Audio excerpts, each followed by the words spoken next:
talking franchises here, bud. All right, we're talking about him. My man, Hannibal Lecter. Some guys, their toxic masculinity comes out in their worship of characters like Scarface or whoever the fuck Johnny Depp played in Blow, something like that. But for me, it's Hannibal Lecter. I see Hannibal Lecter and I'm like, that guy's got it figured out. All right, so we're gonna talk about all of the iterations of Hannibal Lecter today. I need to turn my computer off for a second just so I'm not looking at a fucking raccoon in a turtleneck, which is what Logan has turned himself into. I don't know what's happening with this podcast, but it apparently involves cartoon animals now. There's no My need for my my name is Daniel Ehrenberg. I'm the host of the show. Uh, I fucking love the Hannibal Lecter movies. I've never seen the prequel, but we'll talk about them all. Let's bring in my co-host. He just found an acorn, and he's smelling it. There's Logan B. Adair. These are the best two movies we've covered in 1 week since what? Ever in the history of the podcast. Godfather 1 and 2. I mean, because That was not the same week, not the Godfather same was week. its own episode. It was exactly, and I was thinking Back to the Future, but 2 and 3 were together, 1 was separate. I think this wins. I'm gonna take us back from now to the very beginning, okay? Okay, These are the best ones. I made a list. you looked it up. These are the best quality movie episodes in the history of the ones franchise. that I think are worth. When did the franchise mentioning. start? Like 2016 or something? Too long ago. I don't want to think about it. All right. Well, you weren't on it. Whatever. No, I'm just kidding. Yeah, I think 2016, right? That's what I think of. Am I wrong? I have no idea. It was something like that. 2015 or 16. So The Hustler and The Color of Money. These are better. Yeah. All right, you like to say like, oh, that's not even worth mentioning. Not even worth mentioning compared to these. All right, well then I guess these aren't either. Night of the Living Dead, Dawn of the Dead. Great, not as good. Gremlins 2. Fuck it. Toy Story 2. Get out of town. High School Musical. Just kidding. Spider-Man 2. I mean, it's not in the same. I'm telling you, man. Evil Dead 2. But none of the things you mentioned, a lot of what you're mentioning are like a 4 and a 5 or a 4 and a 4. All right, listen to this one. Before Sunset, Before Midnight. That's good. That's close. If it was the first two, it'd be. If it was the first two, yeah, I agree. Yeah, it's a little tough. But that's a third one that's better than Back to the Future 3. That's better than Godfather 3. I agree. But I'm telling you, in the history of the franchise, I've got more. Never have we come across 2 stone cold 5-star classics in a row. And I think the reason for it is that it's not really a franchise. The first movie tanked, and so they took a different route for the second one. If The Silence of the Lambs was a sequel to Manhunter, it wouldn't be as good. And I think what we've learned here after all this time covering sequels every week on the franchise since 2015 or 16, what we've learned, sequels are bad. I feel like we knew it going in, but I'm just having this revelation now. Well, not all of them are bad. Here's a good one. Kill Bill 2. Intended to be one movie, not the same thing. What are you, Randy from Scream? Yeah, call me Randy Meeks over here. Dark Knight Rises. You love that one. You got a hard on for Nolan. I'm just bringing this up for you. I was being Randy. Oh, okay. All right, sorry. Who is it that he says in that? Cameron. Star Wars Empire Strikes Back. Oh. Yeah. Is that the spoiler? That could be the spoiler. Yeah. That's tough. Here's one other people would mention, but maybe not you. Blade Runner 2049. Oh, yeah. Enjoy that episode about 2 3s. Wait, was Aliens not the same one? That's a tough one. If that's the same episode, then that's really close. Yeah. The two best Fast and Furious movies, Fast 5 and Fast and Furious 6.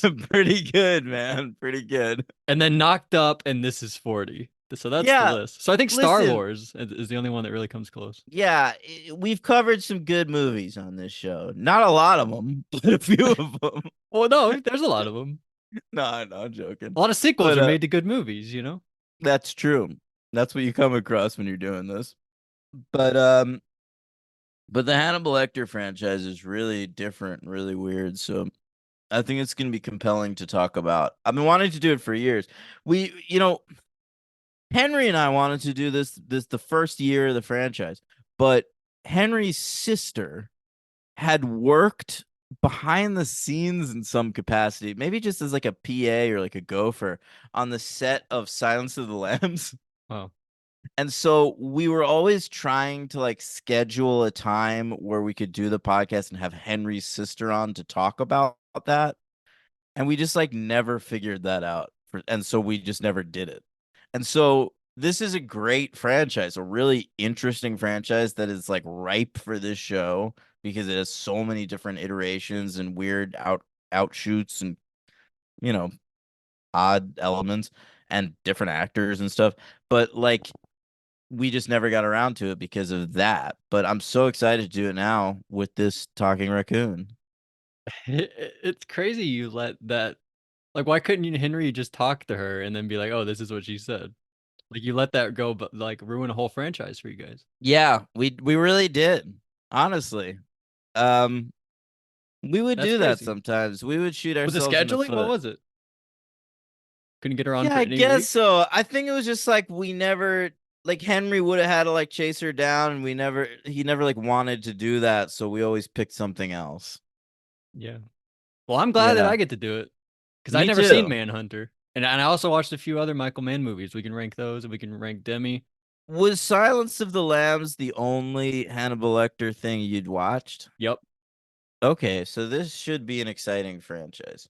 So let's walk you through it a little bit. Like this week we're going to talk about Manhunter and Silence of the Lambs, which already is like fascinating because they're like two individual movies about different Thomas Harris novels, both of which feature Hannibal Lecter.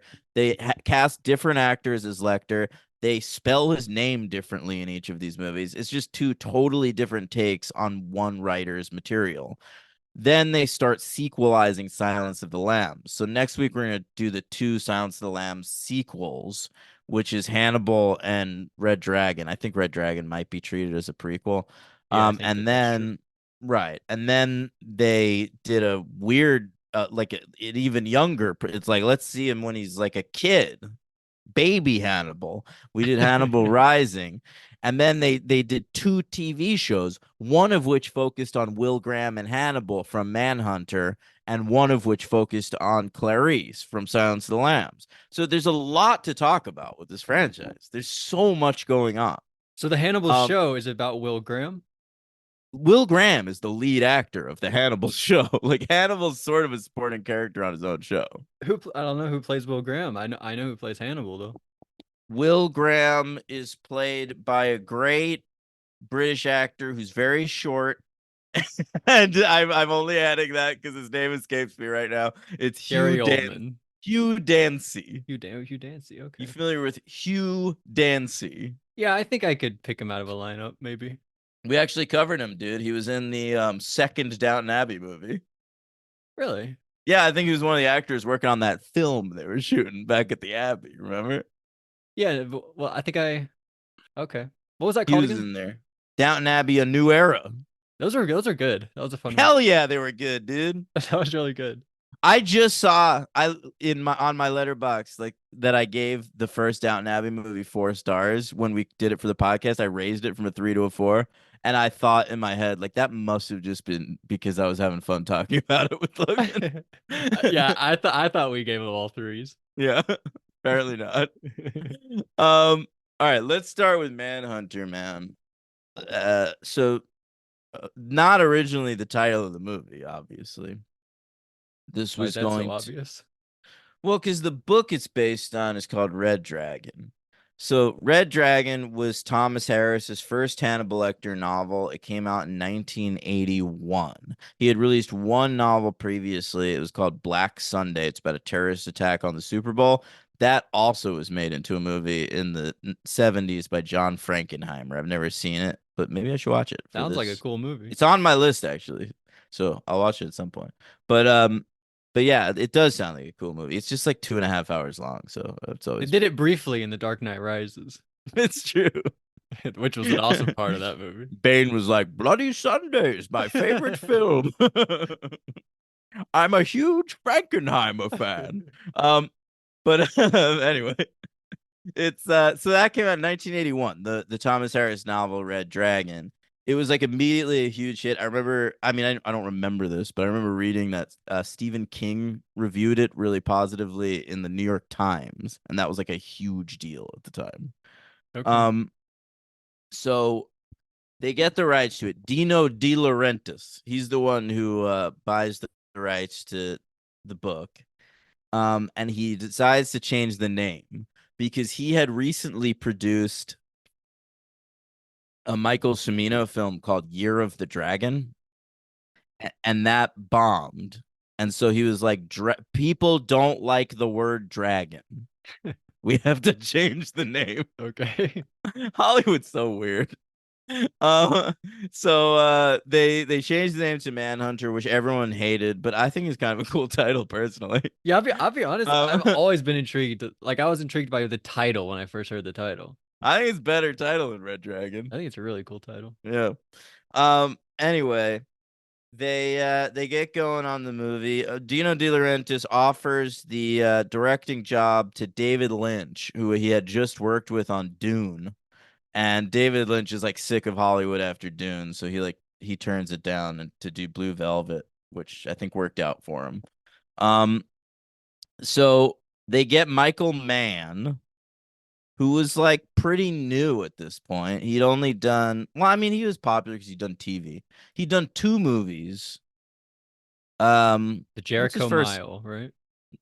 Oh, that was a TV movie. Yeah, he had Oh, done I thought that. this was his first movie, real movie. No, Thief was his first real Thief movie. before this? What? That's Yeah, crazy. Thief's 81. Then he does The Keep, which is sort of an odd sophomore effort. And then he does this. He'd also he had Miami Vice on the air by this point also. So he used a lot of people from that show. In fact, the studio I read pushed him to consider Don Johnson the lead of Miami Vice, and he's like, I can't just put Don Johnson as the lead in everything I do. Why not? It would have been good. Yeah, he honestly he would have been good. No, but this guy's awesome too. No, this guy, William Peterson's incredible. What ends up happening is the studio's list of names that they want to play Will Graham is Richard Gere, Mel Gibson, and Paul Newman. Okay? Oh, Paul Newman would have been so good. I think he's too leading man for it. He's I too don't handsome. care. I love him. He is so good. Anyway, so they honestly, the best of those names for this would have been Mel Gibson. I'll be That's honest. crazy that you're saying that. I know. Just because Well, he's such a wild man that like I think he could pull off just like that thing you have inside of you where like something can break at any moment. but then he would want the scene from Lethal Weapon where he's like about to kill himself for 3 minutes in the car. You know what I'm talking about? I do. He would like he he would really probably, want that scene. he would want And man that, would be like, yeah. "Oh, that's good. Yeah, dude." You're probably not wrong, man. But to man's credit, he didn't want Mel Gibson. He saw To Live and Die in LA during the casting process, and he said, "Get me that guy." Yeah, good for him. He's awesome in that movie too. Yeah, the great William Peterson.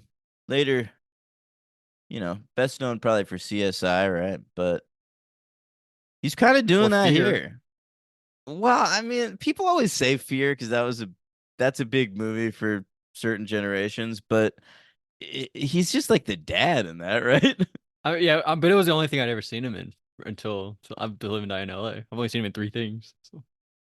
Wow, what a murderer's row of projects you've seen him Yeah, in. I know. Yeah. Um, so William Peterson's our star. Studio's not happy, but it's whatever. The shortlist for Hannibal Lecter was John Lithgow, Mandy Patinkin, and Brian Dennehy. Okay. They all would have been pretty good.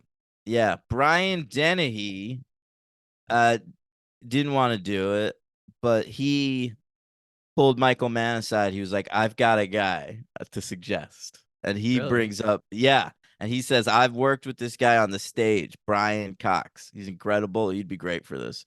And What so about to their credit, To Live and Die in L.A. co-star? What about Willem Dafoe? He would have been kind of cool.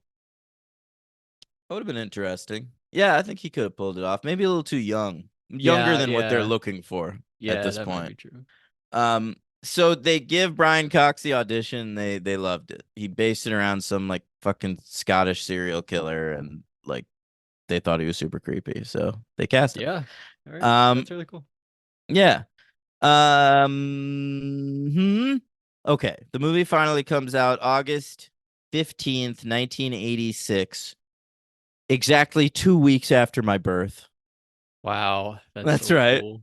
I know, amazing. Your This dad is the was world like, I was I born gotta in. watch my kid. I can't go to the movie. Watch Manhunter. Are you kidding me? My dad would never watch anything as cool as this. Really? No, my dad was mad he couldn't get to the movies to see Legal Eagles with Robert Redford. Wow, you have zero faith that your father would watch something cool. What's your I favorite I movie? I would Think of something argue funny. that it's 2024 today. This movie has existed for almost 40 years. I would say my father has probably never seen it That's and probably pretty crazy. wouldn't watch it if I recommended it. Do you like Michael Mann? That's such like a dad I don't think director. I think if you asked my dad who Michael Mann was, he wouldn't be able to answer that. He would say he plays for the Raiders, son. Yep, it'd be something like that. All right. Mhm. Not that my dad knows nothing about movies, but like What about your mom? my mom, if I told her to watch a movie, she'd watch it. But I don't like she detests violence. Like it's hard to get her into like anything horror or so like I don't think this would land, All right. That's fair. unfortunately. I think she'd appreciate it on some level, but I don't think she'd enjoy it. Yeah. Anyway, that's my family. That's why. Yeah. Anyway, so this had a $15 million budget. It did not do well, Logan. It made 8.6 million at the box office. It lost money. Studio wasn't happy. Michael Mann had to put his tail between his legs, go back to TV. For now, he'd be back. Michael Mann's And never been like a big financial hit type of guy though, has he? What's his biggest Collateral, probably? he had a little run in the 90s where like Last of the Mohegans and Heat both made money. Yeah. So like people thought maybe he was a guy that could make them some But money. like the Johnny Depp one and Black Hat, Ali probably made That's later. That's later. That's after he was like losing it already, losing his clout. Oh But yeah, like, Miami Vice, that probably didn't yeah, make money. Miami Vice did okay. That run of like Heat into Last of the Mohegans into Heat into The Insider into Ali into Miami Vice. That was probably his most bankable period. I mean, with Collateral's in there somewhere. Collateral in there too. Yeah, Collateral too. Yeah. Okay.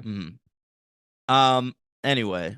Well, the thing with Michael Mann is like he doesn't make super bankable movies, but he gets actors who are bankable who want to work with him. And so He's some like of his Francis movies, Ford Coppola.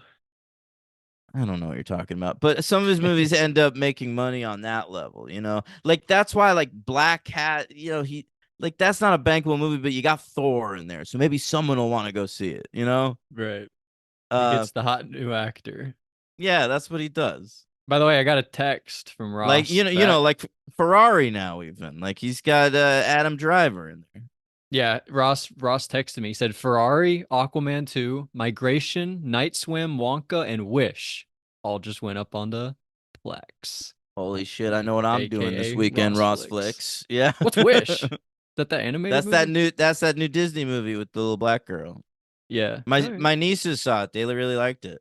Okay, that's good. Imagine they hated it. That'd be really scary. I feel like they've hated movies before.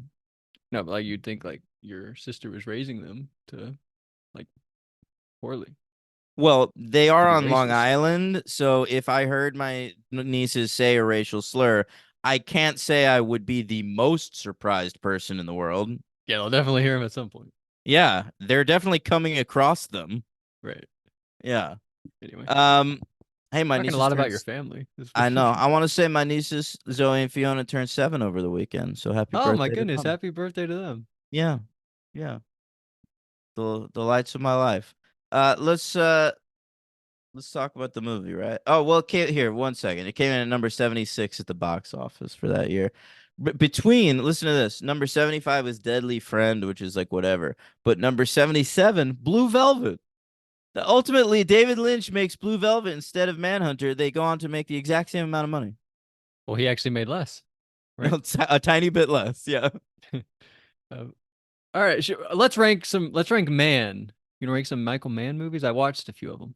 I watched The Last of the Mohicans also. I I didn't put it watched on Letterboxd. you on Letterboxd watching Michael Mann and Jonathan Demme movies, and I felt jealous, honestly. Genuinely, that you get to watch all these great movies for the first time. All right. Well, I'm here to rank them. I watched Last of the Mohicans. Didn't rank it yet, or All right. didn't put it up on Letterboxd. Well, here's Uh, the Michael Mann rankings. how many Let's do you have? Like talk 11 or about. 12? I've seen 11 Michael Mann We haven't movies. seen Yeah. Ferrari yet, guys. Yeah, I'm not going to include the pilot of Miami Vice because it's not on Letterboxd, but that's pretty cool too. Yeah, that's right. Good job.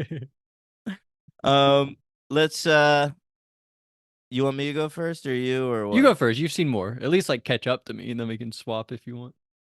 All right, let me just do my list and you do yours. All right. Number 11, Public Enemies. Number 10, Ali. Number 9, The Keep. Who's in that one? A bunch of Nazis. It I usually mean, has a big star. Who's the star of that one? it really doesn't have a big star. The star of that movie is Scott Glenn, Okay. which is interesting because then he shows up in a Hannibal Lecter movie, but not Michael Mann's Hannibal Lecter movie. That's right. Yep. Yeah. Number 8, Miami Vice. Okay. Number 7, Black Hat. Ooh, Black Hat. I thought people liked that one. I People actually don't like that one. I like that one. Oh, really? Yeah. But here we are at number 6, and it's all bangers from here on out. You know, you usually start heavy hitters at 5, start it for 6 with Michael Mann. That's how good he is. Number 6, The Last of the Mohicans. Number 5, Collateral. Number 4, Thief. Number 3, Heat. Number 2, The Insider. Whoa, you're gonna do it. And number 1, Manhunter. Wow. Well, I'm excited to talk about it. That's pretty Yeah. crazy. I have only seen 7, but we'll start from the bottom. This was the furthest down on your list. Miami Vice. Number 6, The Last of the Mohicans. Again, lowest. Oh, so you watched the good ones. Good for you. You like watched pretty much the top 7. Well, Black Cat I actually wanted to get to, but couldn't do it. Okay. And I would have watched Ferrari if it had gone up on Ross Flicks yesterday. Totally. So that sucks. But I'm gonna watch it today probably. Number 5. Actually, I gotta watch wrestling. So I don't know. Number 5, Thief. Number Wait, 4, what was 6? Well, sorry. Last of the Mohicans. Oh, we both Then had that. Thief, 6. 5. Okay. 4, Manhunter. Mm. 3, oh come on, top 3. This is gold. Top 3, The Insider. 2, I wanted to go 1. I couldn't do it. 2, Collateral. You had that at 5, I think. Yeah. And then number 1, I have Heat. You know what I don't love in Heat? The Natalie Portman subplot. Where she's All right. like, Well, you know what I don't love in Collateral? He's our main character. he's our And Will Graham. He's our man. If he can't do it, no one can. honestly, that's how the FBI feels. Okay. And so they bring him in on this case. Yeah, truly. Okay. So Will Graham's our hero. And I mean, one of the great heroes in motion picture history, as far as I'm concerned. William Peterson, beach retired. Okay. Just perfectly beach retired. Got a hot wife, nice little son. Got a beautiful wife, a lovely blonde son named Kevin. He's wearing a t-shirt that's been cut off into a tank top. He's wearing a lovely bathing suit, drinking a beer. Luckily, you can see him on my photo that I have on Zoom. I don't even need to. I could have done this by memory. He's got gray hair and a perfectly sculpted little just a coating of beard. Yeah, he found Okay. the right setting on the trimmer, and he shaved Yes. right before he stepped on the set every day. Yes. Yes. Yes. Yes. You know, which 100%. honestly is a little annoying. I feel like there was a movie once where like the guy grew a beard in real time with the movie, and I loved that. But here, I kind of was like, well, should kind of be a little longer actually, in like this one scene a little later Do in the you think movie. because Will Graham is like losing his mind through the movie, he wouldn't be able to shave properly? Yeah, I think that would kind of be a nice touch. Okay. But this is a good touch also. I Either think in way. the 80s, no matter what men were going through, they still paid attention to their coif and their facial hair. Well, sometimes it's the one thing you can control in your life. It's true, and maybe Will is like that. Yeah. Well, he seems to have everything going great. So Yeah, I don't know. we Maybe his should have wife seen just really loves this length. we should have seen a scene of him like working on that beard in the bathroom, but like upset, like maybe he punches the mirror at one point. The lighting is like completely red, something Yeah. that's what I want. There, You there, like in the you movie get some, Dead, and the soundtrack during that is wah, in wah, wah, wah. you ever see Dead Silence, the James Wan movie? Of course, I've seen that terrible movie. Donnie Wahlberg throughout that whole movie is just constantly shaving his face. He has Oh, like a really? I trimmer. I thought you were gonna say making out with Jenny McCarthy at midnight on New Year's No, Eve. no. He is he is in Bruce Willis's bathroom threatening to kill him. Bruce Willis. That's a Sixth Sense joke. Oh, right, Uh, right. Sorry. no. He's constantly like in his car. He'll pull out his little trimmer and he'll start shaving his face. It's like a weird character thing that he's doing throughout that movie. That's He could interesting, have done that. I don't know. man.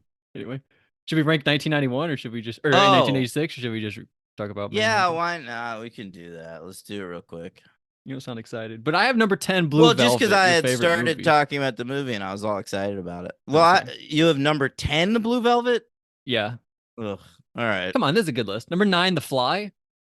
That's better Mm-hmm. than Blue Velvet. Come on. No, 8, it's Down not. by Law, That's which not even you in my showed top me. 10. The Fly. Yeah, that's fair. Down by Law, is that in your top? I guess we'll get into your top 10. Number 7, Stand By Me. Well, Uh-huh. we've done this for number 6, Color Money. So we definitely did this. Okay. 5, River's Edge, a movie that I think about a lot. I really want to watch it again. Number 4, Ferris Bueller's Day Off. It's a great movie. Number 3, Manhunter. 2, Aliens. And 1, a Jonathan Demme movie. Something Wild. I love Yeah, that one. wow. That's funny. I have that higher too. Demi beat Man on our lists, So even though man at his best isn't as good as Oh Something Wild, no. according to Yeah, you. that's sad. But And maybe I Something agree with Wild's you. not even Demi's best, you'd probably say. I guess we'll rank I would say that, him. yeah. Yeah. All right, here's my top 10 for 86. It's whatever. Number 10, Aliens. Number 9, Sid and Nancy. Number 8, Down by Law. Number 7, Manhunter. Number 6, River's Edge. Number 5, She's Gotta Have It. Oh well. Number 4, Parting Glances. Number 3, Something Wild. Number 2, Hannah and Her Sisters. And number 1, Blue Velvet. Wow, you really love that one. I don't know why I don't like it that much. Well, I don't. I just could get into it. I don't know. Yeah, I don't know either. It's so great. I love it. Is that his Um, best? Lynch's best? yeah, well, I think Twin Peaks is his best, but it doesn't count because it's a TV show. But yeah, Blue Velvet's his best film. Yeah. Maybe I should like read the Wikipedia plot. Maybe I'll love it. I don't think plot is what it's great. It's the feel of it. It's the view of It's hiding in suburbia. a closet, watching him like breathe a gas Sure. mask for Yeah. 5 minutes. All right. Yeah. That's pretty tense, man. All right, so we already talked about Will Graham, who is just the most delightful human being on the face of the earth. Okay, he's getting re-recruited to the FBI by Dennis Farina, who plays a character named Jack Crawford. Now, Jack Crawford's a character we're going to see over and over again in this franchise, and he's like always played by different actors. He's in Silence of the Lambs. Is he Scott Glenn? He is Scott Glenn. Oh, Yeah. I had no idea this was the same character. Yeah, I was like, man, he really lost that Chicago accent between movies. I wonder if he took like a diction class. You think he's trying to look like him a little bit? No, I don't. I think he has. I think Silence of the Lambs has no interest whatsoever in Manhunter. Okay, that's cool. Yeah. I agree with that. Yeah, so we've seen Farina, and we'll see Scott Glenn. Harvey Keitel plays him in Red Dragon, and then it's Lawrence Fishburne in Hannibal, the TV show. So we get a lot of Jack Crawfords over the course of this. That's cool. All right, so Farina is great. It's great to see him so young. He, of course, was a Michael Mann guy because Michael Mann had this other TV show around this time called Crime Story, and Dennis Farina was the lead on there. And I don't know. I'm so used to seeing him as an old man with like a whiter mustache. So it's nice to see him with a nice thick black mustache. Yeah, pretty sexy. I don't know about you. I'd I like think, to take a mustache ride on that mustache. That's a thing people yeah, do. I know. People say that to me all the time. What? They say what? Okay. You know, I've got a mustache. People actually say that? There's no way. My Nobody would girlfriend ever did. say that. My girlfriend did. Oh, okay. She's people. Yeah. All right. Okay. Okay. So Will gets re-recruited to the FBI. He's one of these dudes where it's like it gets to him. You know, he's a profiler, so he can really get in the brain of a killer, right? He'd That's right. previously caught Hannibal Lecter, and that really got to him. And that's why he had to retire because he felt himself becoming one with the killer.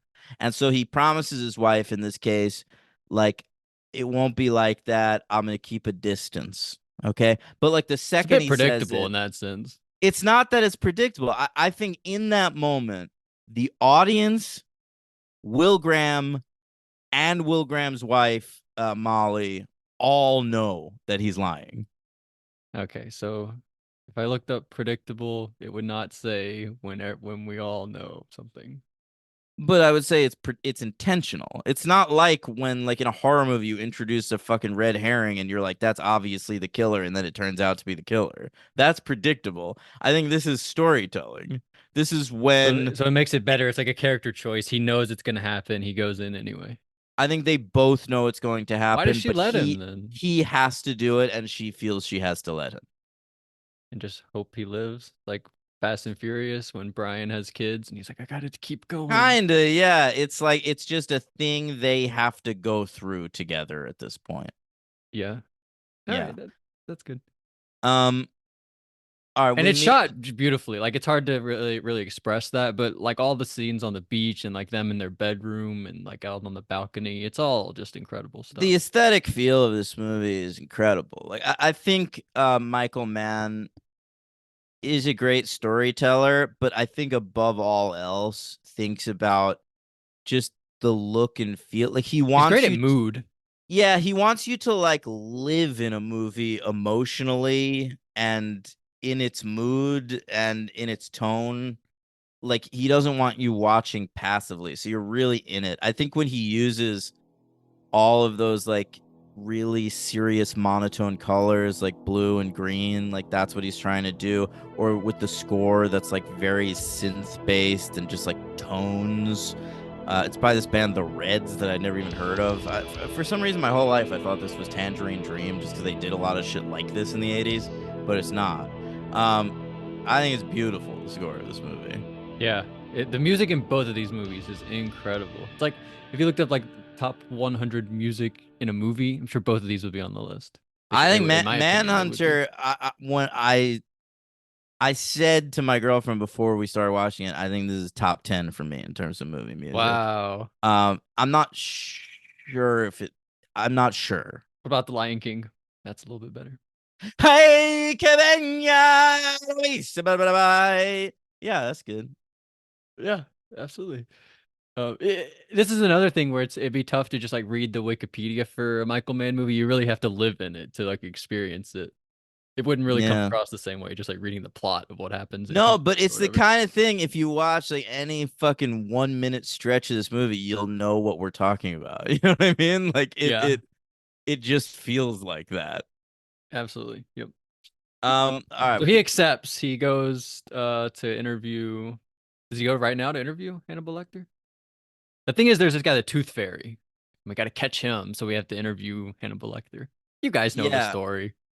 I guess people do. So yeah, he goes to see Lecter. Lecter is Lector in this one. That's true, which is not how it's spelled in the book, oddly. They just like randomly changed that for this movie. Okay, it's spelled the Silence of the Lambs way. Yeah, Okay, I think that's a way better way. This I one's agree. kind of I scary will and weird never though. I like it. yeah, maybe that's what they were thinking. Like Like that comic K booky. adds like an air of menace to it. Yeah, the other one's Um more real, which is yeah, not how they're playing it because Cox is way more real and the other guy, I'm forgetting his name, Anthony Hopkins is way more a Hopkins. cartoon character.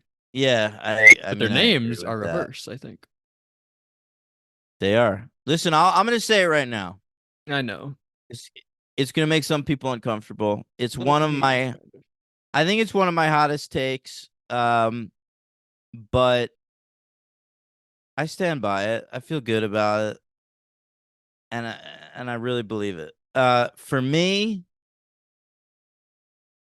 Anthony Hopkins is the third best Hannibal Lecter. Okay, I'm sorry. He won an Oscar for it. It's an iconic role. Silence of the Lambs is a 5-star movie. He's incredible in it, but it's an amazing role. It has attracted some really incredible performances, and for me, my guy's Mads Mikkelsen from the TV wow. show, then Brian Cox, then Anthony Hopkins. And you know what? I've never seen that Hannibal Rising movie. Maybe by the end of this project, Anthony Hopkins number 4 on the list. Who is in that one? I have no fucking idea. I looked him I up thought it was Anthony actually. Hopkins, wasn't it? He's some French guy that I've never heard of. No, he's too young to be Anthony Oh, Hopkins that's now. Baby. Yeah. Baby Hannibal. All right, here's my thing. I don't really have a take on who's better. They're both, I think, like perfecting what they're trying to do, and they're both going for something really differently. I Anthony think Hopkins is way more showy, so it's easier to love it. they fit in with the tone of the movie they're in. I I think have Cox no is in it less too. He's in like one or two scenes less. That's true. He's in the book more than he is in the movie. And I think Michael Mann said that was because he thought it was such a clear breakout character that he wanted it to be like a less is more thing. He And Hopkins wanted has a like whole like horror scene where he murders people. But Cox doesn't have anything close to that. no, it's true. Like Brian Cox does not bite anyone's face in this movie. Yeah, or wear it and rip it Good off. point. Yeah. Not even he doesn't have anything even remotely close to that. But I love them both kind of equally. Okay. Um what about Freddie Lowndes? That's another character we're going to meet a few different times in a few different iterations. Um it's This is Stephen Lang in this movie. He's like a tabloid journalist. yeah. Didn't know it All was right. him until the end of the movie. Yeah, it doesn't really look like him, and it's Stephen Lang usually plays like military dudes and shit. He's It's in it kind of a interesting, lot though. Like thinking back on it, he's in like 15 whole minutes of the movie. and he gets a huge death scene where he Huge like death. burns on a fucking wheelchair. But But you can't. It's hard to see him burn, and you don't really see where he gets set on fire or anything. I So know, but that shot of the wheelchair coming down is so good. Um, but it's funny because it's sort of similar to how I feel about Ted Levine in Silence of the Lambs. He's like sort of a straight-laced actor who often plays like military guys and cops and stuff, but like he's really letting his freak flag fly in this one. yeah, you're right. But Steve, and he's not even the serial killer. Like Yeah, no, he's just some weirdo. yeah. We'll see this character again in Red Dragon. He's played by Philip Seymour Hoffman. Oh my goodness. And then the the character comes back in the TV show because it's a prequel. Like Will Graham is treated at the beginning of Manhunter as having known this guy in his previous work as an FBI employee. And so they have her it's a woman on the TV show. They bring it back. Okay, so three of them are just this with Will Graham. Yeah. Okay, and then But three the, are the with thing Clarice. is, but they don't. The TV show doesn't get up to Red Dragon until the second half of season 3. Like everything before that is predating it. Like it's all his stuff with like he's trying to solve another case and using a psychiatrist named Hannibal Lecter as a consultant. And have you seen all the Clarice show and all the Hannibal show? I've seen all the Hannibal show. I love the Hannibal show. It's amazing. I might just rewatch the show when we get up to it for this. like the whole thing. It's not long, is Um, it? Like 3 seasons? 3 seasons, yeah. Um, and the Clarice show I watched like the first few episodes of. I couldn't get into it. Okay. All right. So that's your least favorite Hannibal thing you've seen, the Clarice show? Yeah. Okay. All right. Um, what do we got? Uh, well, are we at that scene like where he interviews him, where he like goes and talks to him? Sure. Yeah, we can talk about whatever you want to, man. I like how it's shot, how it's like the bars are in both shots of them. Like it looks like both of them are behind bars. You know what I'm saying? Yeah. Is it this one or Silence of the Lambs that when he first shows up, the lock of the jail cell is sort of covering his sleeping form, so you can really only see his legs sticking out? Do you know what I'm talking Yes. about? That's this. Because the other one, he's That's just this standing in one. the middle of the room when she Yes, walks yeah, up. yeah. No, It's that's fucking Brian awesome. Cox for sure. Yeah. Did Yeah. they shoot this in Baltimore? It takes place in Baltimore, doesn't it? Yes. I think so. I don't actually know the Or answer to that. Chicago. Is it Baltimore? Oh yeah, maybe. There's a lot of Chicago actors in it. William It's Peterson and Dennis Farina. yeah, I'm not really sure. Oh no, it's Florida. Or no, he's retired in Florida, isn't he? Here, I'll tell you right now. I'm looking it up. Filming locations. It starts in Florida on the beach. I know Wow, that. listen to this though. They shot the whole thing in fucking Atlanta. Oh, they shot a little bit in Florida. So they must have shot the Will Graham home stuff in Florida, and then they shot like the serial killer stuff in Atlanta. Right. Yeah, I guess so. All right. Oh, and a So little bit in North Carolina too. They kind of hopped around on this one. does he eat anybody in this one? Does he like is he a cannibal in this movie? Is He's that referred canon? to as having done that, Yeah. but yeah, nothing quite Well, the other as one he has a cute nickname, Hannibal the Cannibal. yeah, yeah. Well, it's Jodie Foster that gives him that nickname. Like Will Graham's been with Hannibal a lot at this point. Like Will Graham has had experiences with Hannibal, so he knows him on a personal level. Whereas Clarice only knows him from reputation at the start of Silence of the Lambs, so she's more willing to say something flippant like Hannibal the Cannibal. I thought that you'd kind of think that Will Graham was kind of like a pussy type of character. Like because Hannibal Lecter, they had an encounter and Hannibal Lecter like stabbed him or something. And he was like, yeah, he tells his son at one point, like, I brought him down and then I ended up in the hospital, but then they took me to like a mental institution because I was so Yeah. fucked up from the I thought you'd be like, wow, this guy can't get over like his one Are little you incident. fucking He kidding really me? got in his head that much. I What a am the wimp. reverse. I get it. I'm like, this guy's been through a lot, you know? I really feel it. The moment in this movie I think is so brilliant is when he goes to see Hannibal Lecter and Hannibal's like, why are you asking me? You were able to get in my head. Like you became me. You know, you got completely lost. You can find that. The quote he says, he goes, "If you want the scent, smell yourself." Yeah, I remember And it. that's an amazing line. Like that's really all he needs to do ultimately is he's got to look inward. And that's what he's doing. Like at the end of this movie, like or in the third act anyway, when he tells his wife and he tells Dennis Farina, like I've got to go off and be myself. It's almost like he has to become a serial killer to hunt a serial killer. That's not pussy to me. That's fascinating. Yeah. Um and It is so awesome. I love all the stuff where he's just like talking into like Michael Mann really just takes his time with all that stuff where he's just talking into his little audio recorder about the incident and everything. And the part on the plane with that he has like all of his pictures out and the little girl incredible. sees it and she freaks out and he's like, "Oh my God, I'm so sorry." They shot that gorilla. Did you know that? They didn't have the rights to a plane. And Oh, so it's they like the just Florida like they Project. took a plane ride and they just like shot that on the plane. That's so cool. I did I not know know. that, obviously, but that's Yeah. awesome. It's great. I love that moment. Yeah. It's almost like Will Graham is this like freak.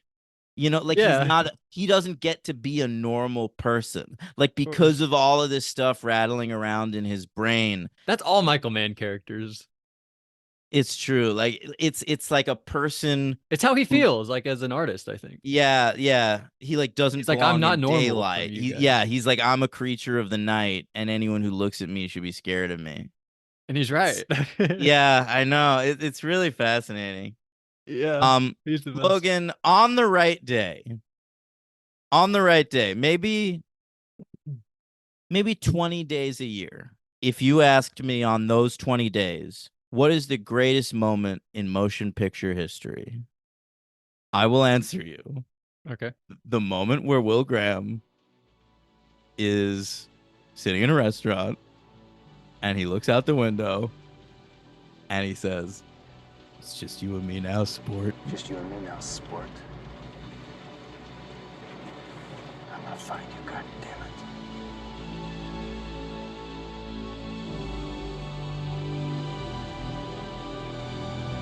Movies don't get better than that.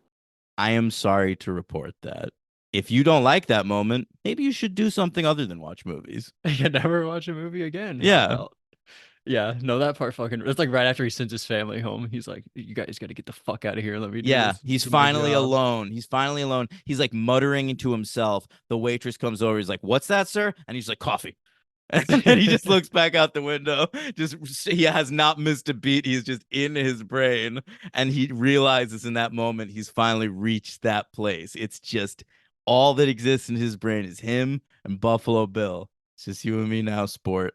I mean, honestly, it's incredible. Yeah. Um, I think about that all the time. Like, no Wow. joke. I mean, I haven't seen this movie, but I mean, you're not wrong. That was an incredible moment. And I was like, Yeah. fuck yes, this is fucking this rules. The first time I remember the first time I ever watched this movie when it was like nighttime and I was drinking. I like had a 40 or something. I was drinking a 40 by myself watching this movie. And I remember when it got to that part, I stood up. Like Wow. I had to get up from my chair and just like walk around for a second. Oh my God. I can't remember the last time I've done that. I know. It's amazing. Um okay.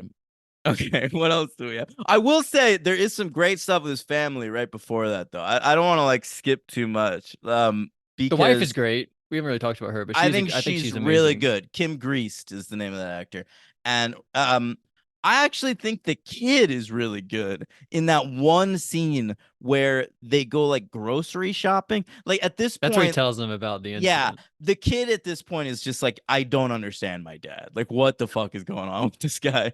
And Yeah. so he asks his dad, and Will, to his credit, like he stops in the in the cereal aisle, which is great because the whole background of the scene is just 80s cereals, and he just sort of explains it, and that's when he says like, and I was in the hospital, and then I had to go to a mental hospital because like that was still in me, Because I'm and a I pussy, really son.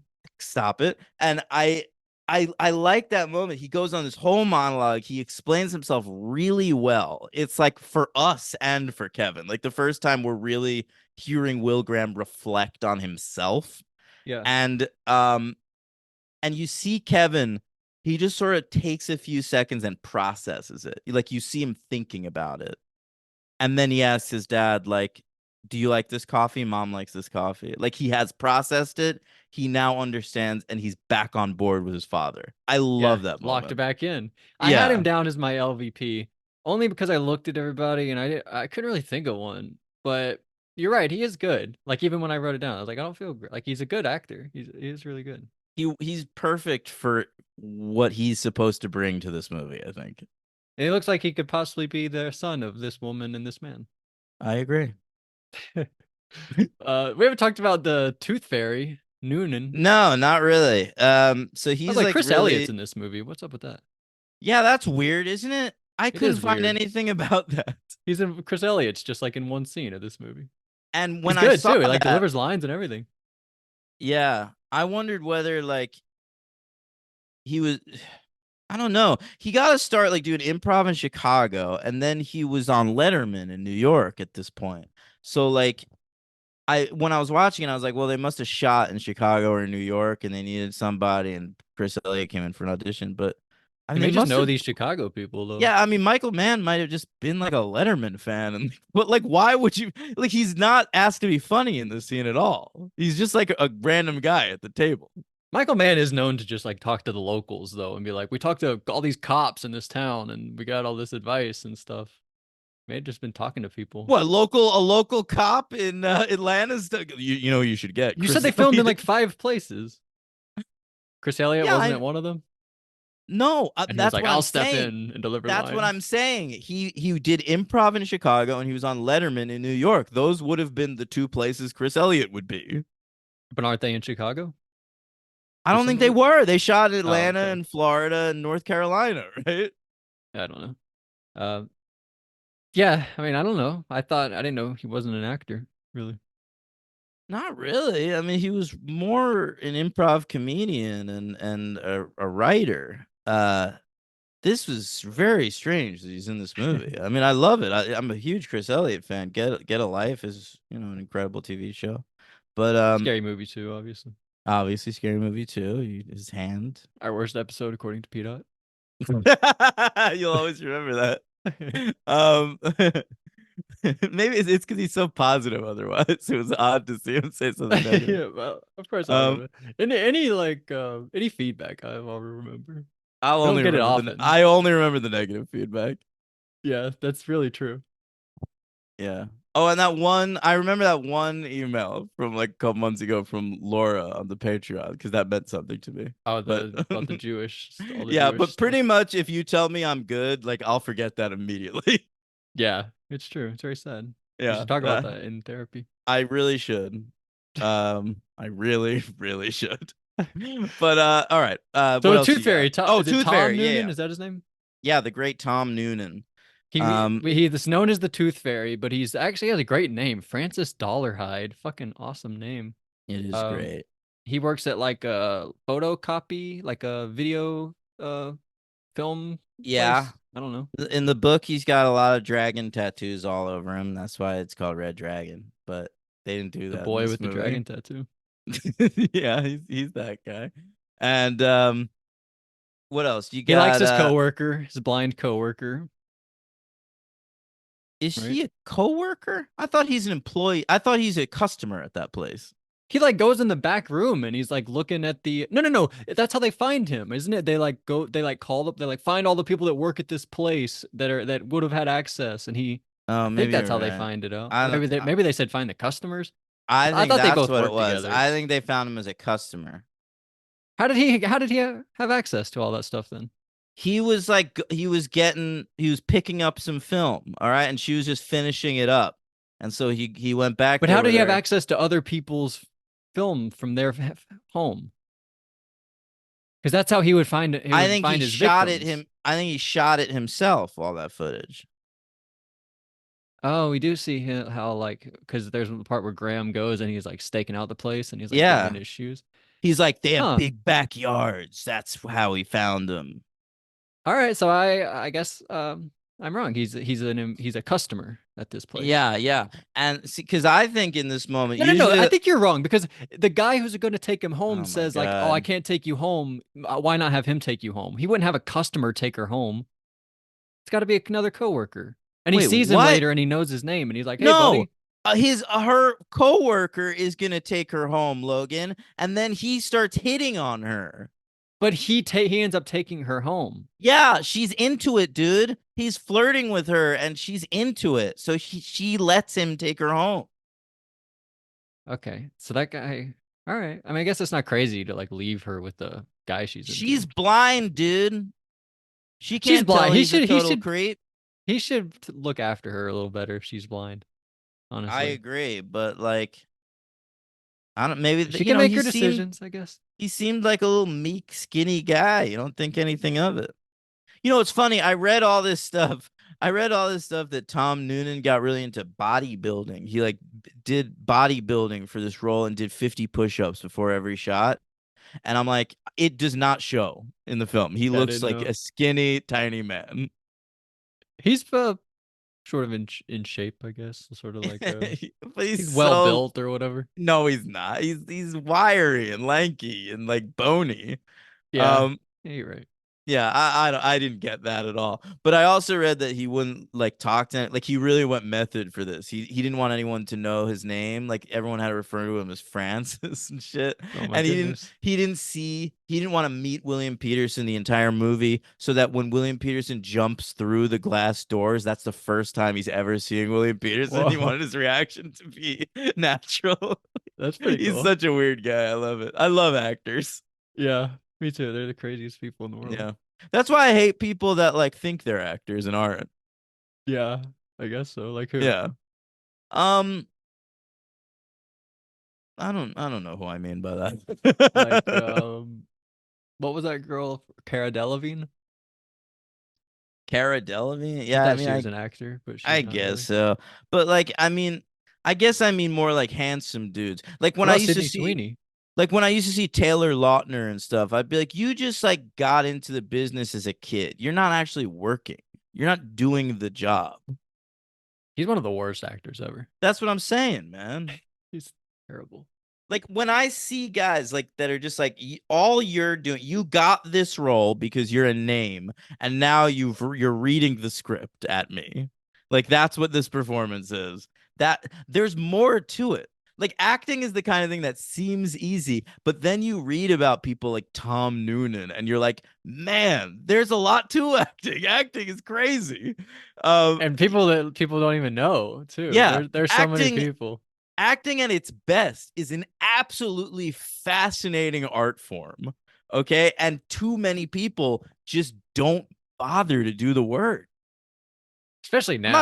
I'm not saying everyone needs to be a fucking method actor, all right?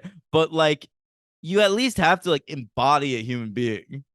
But I think especially now how people don't want to come across as like because some people when you're performing you don't want to be like embarrassed or anything, you know. And a lot of things now is like going viral, and you don't want a moment to go viral and you be embarrassed. So I think a lot of people hold back. Um, I think it's been that way for years though. I think like one of the things people hear about acting early on is be small, right? Like when you're on film, not stage, you have to be small. And so I think a lot of people try to be subtle, and what they're actually doing is not conveying much of anything. yeah, it's a tough balance. It is, You but don't want that's to be why too it's an much art either. form. Not everyone can do an art. I agree with you. That's why you have to be an artist. Yeah. What was this part with the tiger? Oh yeah. I mean, I think that's in the book. I didn't really understand what was going on there. Uh, but all right. So we I mean, it's cool though to see Joan Allen, but I did think the whole time because she's like really getting in there, like petting the shit out of this tiger, and she like puts her hand on one of his teeth at one point, and I'm like, I all I could think about is how drugged up this fucking tiger must have been in that moment, and it made me feel bad for the tiger. yeah, it's really true. I Yeah. think Michael Mann has hurt a lot of animals in his time, probably. Oh, I feel like Michael Mann is not a director that gives a fuck about that. So he kills that other guy. That other guy like shows up and he kills him. Freddie Oh, Lowndes. no. He'd already killed that guy. The coworker. Oh, Remember, they're like on a date and he finds her. She oh like yeah, I drops her forgot off and about then he that. kills him outside. That was Yeah. a pretty cool moment. So we Yeah, Tom Noonan's creepy as hell in this. But I also want to say Joan Allen. All she's asked to be is like the damsel in distress in this movie. But like she really, I mean, it's one of her earliest roles in anything, and she's such a good actor. She really brings so much humanity to it. Like you really feel for her. You start to understand her before is she she's really put blind? in danger. No, no, and apparently Joan Allen, because she's an actor that does the work, went ahead and like lived at a school for the blind for like a couple of weeks before making this movie just to like interact with blind people, and then like went out in New York for like a couple days without the ability to see, like as a blind person. Yeah, I think that's the thing. I think like when you're with man, you really do that stuff. I don't know if it's like his suggestions or if he just like gets you in the mood to want to do that stuff. I think there's the thing about Miami Vice. Alternately, I think Michael Mann casts people that are willing to do that kind of thing. Like that's the I think type that's of actor true he's too. looking for, which is He part just of got why I've Adam never Driver understood for his newest movie. which is part of why I never understood Michael Mann's fascination with Jamie Foxx, because I feel like Jamie Foxx is a guy who does not put a lot of thought into performances. Well, I heard that Jamie Foxx like he pitched Miami Vice. He was like, "I want to do Oh, this." okay, so he had to be in it. Yeah, but the But other he thing was about in Collateral. He's good in Collateral. I mean, is I he in guess Ali Michael also? Mann. Isn't he in Ali also? Yeah, he's good in that too, to be honest. Michael Mann does kind of get the best out of that guy mostly. Didn't he win an Oscar for Collateral? Am I wrong about that? I'm pretty Or sure you're wrong about no, I that. think I'm wrong. I think he was nominated for that and he won for Ray that same year. Might have been what I'm thinking He about. won for Ray. Yeah. Oh, that is. You're right. Yeah, Which he is was nominated amazing, for being lead nominated in and two supporting in the categories. same year. Holy shit, Jamie Foxx. But another thing about Miami Vice, I'm pretty sure Michael Mann took Colin Farrell on like drug busts. And then it was like and then he told him afterward that he staged the drug busts. That they were fake and he just wanted to get him in the spirit like he was That's actually out there doing it. amazing. Yeah, yeah. Yeah, that's incredible. I always thought about that when I heard I mean, that. he cast Daniel Day in Last of the Mohegans, and Daniel Day is like the prime example of an actor who does that kind of shit. So, like, I mean, it's clearly Michael Mann's taste. I just saw a tweet. Michael Mann's newest film starring Jared Leto. How do you feel about that? What? What do you Michael mean? Mann just cast Jared Leto in his new movie. He said, Oh, Jared, you can do the work. I'm casting you to take the mantle. to be honest, he does do that. I'll give him That's why he'd that. be a good choice. Yeah, that happens all. That's something that happened to me recently. Like a couple days ago, I read like a filmmaker I really love cast an actor I really hated in something. I can't remember what. Damn, I'm sorry. It's okay. It happens. So huge showdown at the end, right? Awesome Um, part where he jumps through the glass. That is a freaking sick moment. yeah, that is a sick moment. And they're playing Inagata Davida, which is a really great use of that song. Would have been better if it was Numb Encore, What? the Numb Encore remix that's in Miami Vice, What's numb? the Linkin Park, and then Oh, Encore. oh The God. Shut up. I should have played that here. Oh, That would actually be I awesome. remember what it was. Paul Thomas Anderson announced that Leo's gonna be in a sex movie. That's cool though. No, it isn't. Come on, you can't get on board with that. Nope. He wouldn't do it if he didn't believe what he was doing was right. What do you mean? Right. Paul Thomas Anderson wouldn't do it unless he believed that Leo was right for the role. He's not gonna do it just like he wouldn't waste it. It doesn't matter. Without even watching that movie, I know that that'll be the worst lead performance in any Paul Thomas Anderson movie. What about Dustin Seymour Hoffman? What was that kid's name? I don't know Uh what you're talking about. what was that kid's name? I don't know what you're What talking was Philip about. Seymour Hoffman's son's name? I don't know. Wasn't he the lead in his newest movie? Can't be worse than that guy. You talking about Licorice Pizza? Yeah, I Uh, didn't see it. I'm just talking shit. Yeah, I don't know why you're talking shit. I don't You're know why talking you shit about didn't. Leo. You Why haven't didn't seen the you see movie that they're that? making. I haven't seen a lot of his movies. I don't know.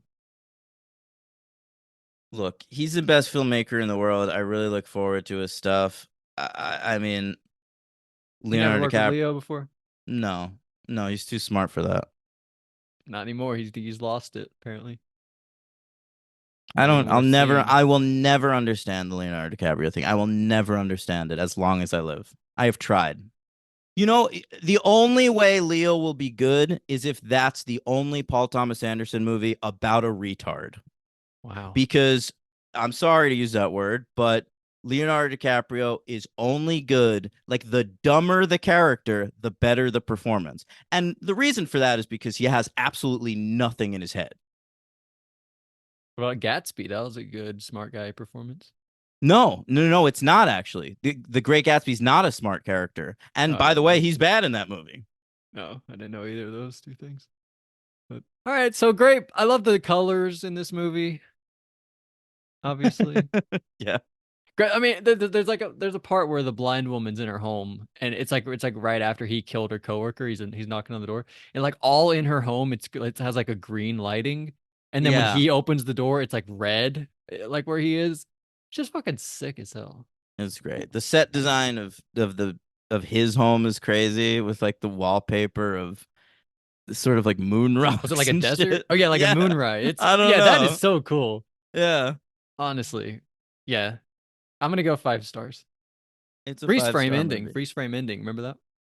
Little kid throws a rock. We get a Dude, little freeze frame. this is what happens to me every time I watch this movie is I love the freeze frame ending and it doesn't happen right away. Like the credits Yeah. start and they're still like milling around the beach. And every time I watch this movie, I'm like, did I make up that fucking freeze frame ending? And then it happens, and I'm like, yeah. But it would have been better if it played out the rest of the way. No way. I like that freeze frame. No, Rachel getting married, which I watched this week, ends the same way where like it's like after the wedding and Anne Hathaway goes back to her insane asylum or whatever, and the sister's in the backyard with the band, and it's just like them like playing, and she like walks over, and that's like the credits are rolling. It would have sucked if it just like if it was a freeze frame 5 seconds after the credits started. No, that wouldn't have Call made Me by sense Your for that. Name. One of the best parts about But that movie is the ending. But this is different. It's such a stylistic movie. Like that movie's all about like living I in loved it. in personal moments and shit. Whereas like this is it's all about style. So why not end on just like a cool poster, a cool summer poster of a family on the beach looking great. Yeah, but it's like the mix of the two. Like it doesn't freeze frame immediately, and it also doesn't Mhm. play out through. It's like the mix of the two. No, it freeze frames at the exact perfect frame. Yeah. Well, what if they were like struck by lightning and that's all the footage they had? We gotta end it here on the freeze frame. Oh, That's well, all we it's got. the last great moment in this family's life for the big lightning incident. Oh no, I meant the crew, like the crew guy, Oh, not the characters. The crew guy. That's all they had on I the thought you meant camera. this family was devastated right after this. No, no, the crew got hit by lightning, and all they captured on Man. film was that. Oh yeah, so they They just lost planned it. for that to be Yeah. the credits. Right, Fully right, right. But they're like, didn't we got happen. enough. That's okay. Yeah, we'll freeze frame it out. Yeah. Awesome. I love the bit a line here. I didn't get it exactly, but during the part where he talks to Lecter, and he's like, How are you able to, how was it again? He's like, how are you able to capture me? You were at a disadvantage. What was my disadvantage? You're insane." Yeah. Something like that. I thought that was really good. I don't know. I'm gonna go 5. You're gonna go 5. My MVP. If I can't go Michael Mann, I will go. I'll go Peterson. That's He mine. carries it on his back. He's great. It's William Peterson. He's fucking incredible in this movie. But everyone's great, and Cox is sort of steals the movie for a bit, and so does is it Tom Noonan? Is that his name? It He is. also does that stretch is a little I don't want to say long or whatever. I understand that though. There's a big stretch of time in the second hour of this movie where we like take a break from Will Graham for like 20 minutes or something, and we're just like it's the But it makes this guy really story. sympathetic, kind of. No, it does. I think the end of the movie doesn't work without this. It's Yeah. yeah, the relationship between Francis Dollarhide and the blind girl Reba. I also get the sense that Francis really likes her. I think so too. I like the moment where Yeah, they're sleeping and he like listens to her heartbeat, like he's never yeah, heard like a real woman's heartbeat before. Like he's just used yeah. to dead people. That was kind of He's crazy. never found himself in this situation where the thing to do, like you have an like his impulse is always to murder, right? But Yeah. like he's like, what if, like I could just ride this out and be a person. You know what it's like? It's like Little Children. It's like the Jackie Earl Haley part in Little Yes, you're Children. so right. The date going well with Jane Addams, And he and then he could have just can't probably resist slept with himself. her, but Absolutely. he's a fucking creep in that Yeah, moment. he could have Creeps had her a out. normal second date with her. Like It's exactly like that, you're actually. you're so right. It is like that I bet they talked about that. on Little Children, maybe. I bet that guy, Field, he's sort of a genius. He probably loves Michael Mann. Oh, I'm sure. Oh, I bet they'd get along. Does that guy in that movie? Yeah, doesn't he? He's like a mix of the killers. He's like a mix of Noonan plus Buffalo Bill. Yeah, you're right. That movie's fucking crazy. That's like that movie that character especially. He sort of doesn't fit in the movie, but he does. He's like sort of like the biggest part of the movie. Yeah, he's sort of just like the evil specter of this town. Yeah, it's wild. Mhm. So LVP, who do you got? Because I got the Sun, but I don't want to do that. It's so hard. I know. I was just looking at it, and it's like You can't just go like one of the other cops. you really can't. I don't know. There's like 7 people, and they're all sort of great. You know who I'll go with? That coworker of Joan Allen's. Look out for your girl, bitch. You're 100% right. That was like our one complaint with any character was like, why would you do that? All right, that's Manhunter.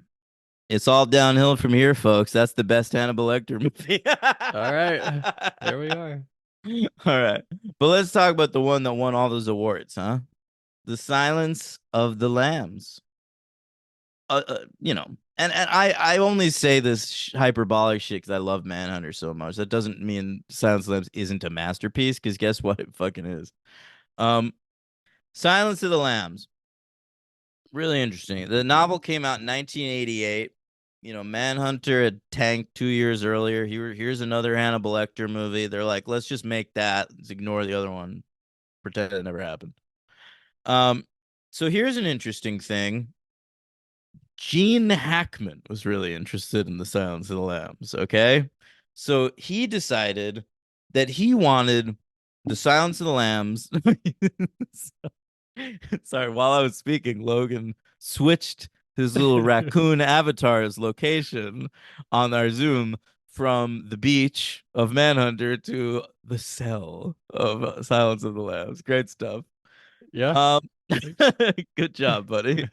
All right, so Gene Hackman was interested in Silence of the Lambs, and he wanted this to be his directorial debut. Wow, that's huge. All right. Ultimately, I looked this up. He never directed anything. Oh my goodness, that's so sad. It's so interesting that at some point, Gene Hackman was trying to lock down a directorial debut, and then he just decided never to do it. You wish that happened with Bradley Cooper, right? Kind of. But I also think it's weird. Like, Oh my he goodness. retired like pretty young. Yeah, Like he did. he could have kept going as an actor, and he decided to retire in I feel like he kind of lived 2004. a sad life. I always feel He's like not as maybe happy as he should be. there's some pathos to Gene Hackman. But isn't it crazy that like after he retired from acting, he never picked up directing again? Yeah, I didn't know all that. Yeah. So it's odd. So this was developed for him to direct. The studio actually split the cost of the rights to the books with Gene Hackman. They Wow. bought the rights for $1 million, and the studio put up half, and Gene Hackman put up half. That's the plan. Gene Hackman is going to direct The Silence of the Lambs, and he's also going to star in it as Jack Crawford. Okay. All right. Um, they hire Ted Talley to write the movie. Okay, you familiar with Ted Talley? I don't think so. Is that the person that ends up writing it? It is, yeah. I mean, I don't know how he got this job. Honestly, he had written this movie called White Palace, which is it's White Castle. That's what, like, White Palace is a fake White Castle, Oh, but really? it's like an erotic thriller. Harold and Kumar go to White Palace. Yeah, kind of. And I don't. Anyway, he gets the job to write Silence of the Lambs. I've seen He's one of in his movies, what? Which one? 12 Strong. Oh, you saw He that? wrote that movie.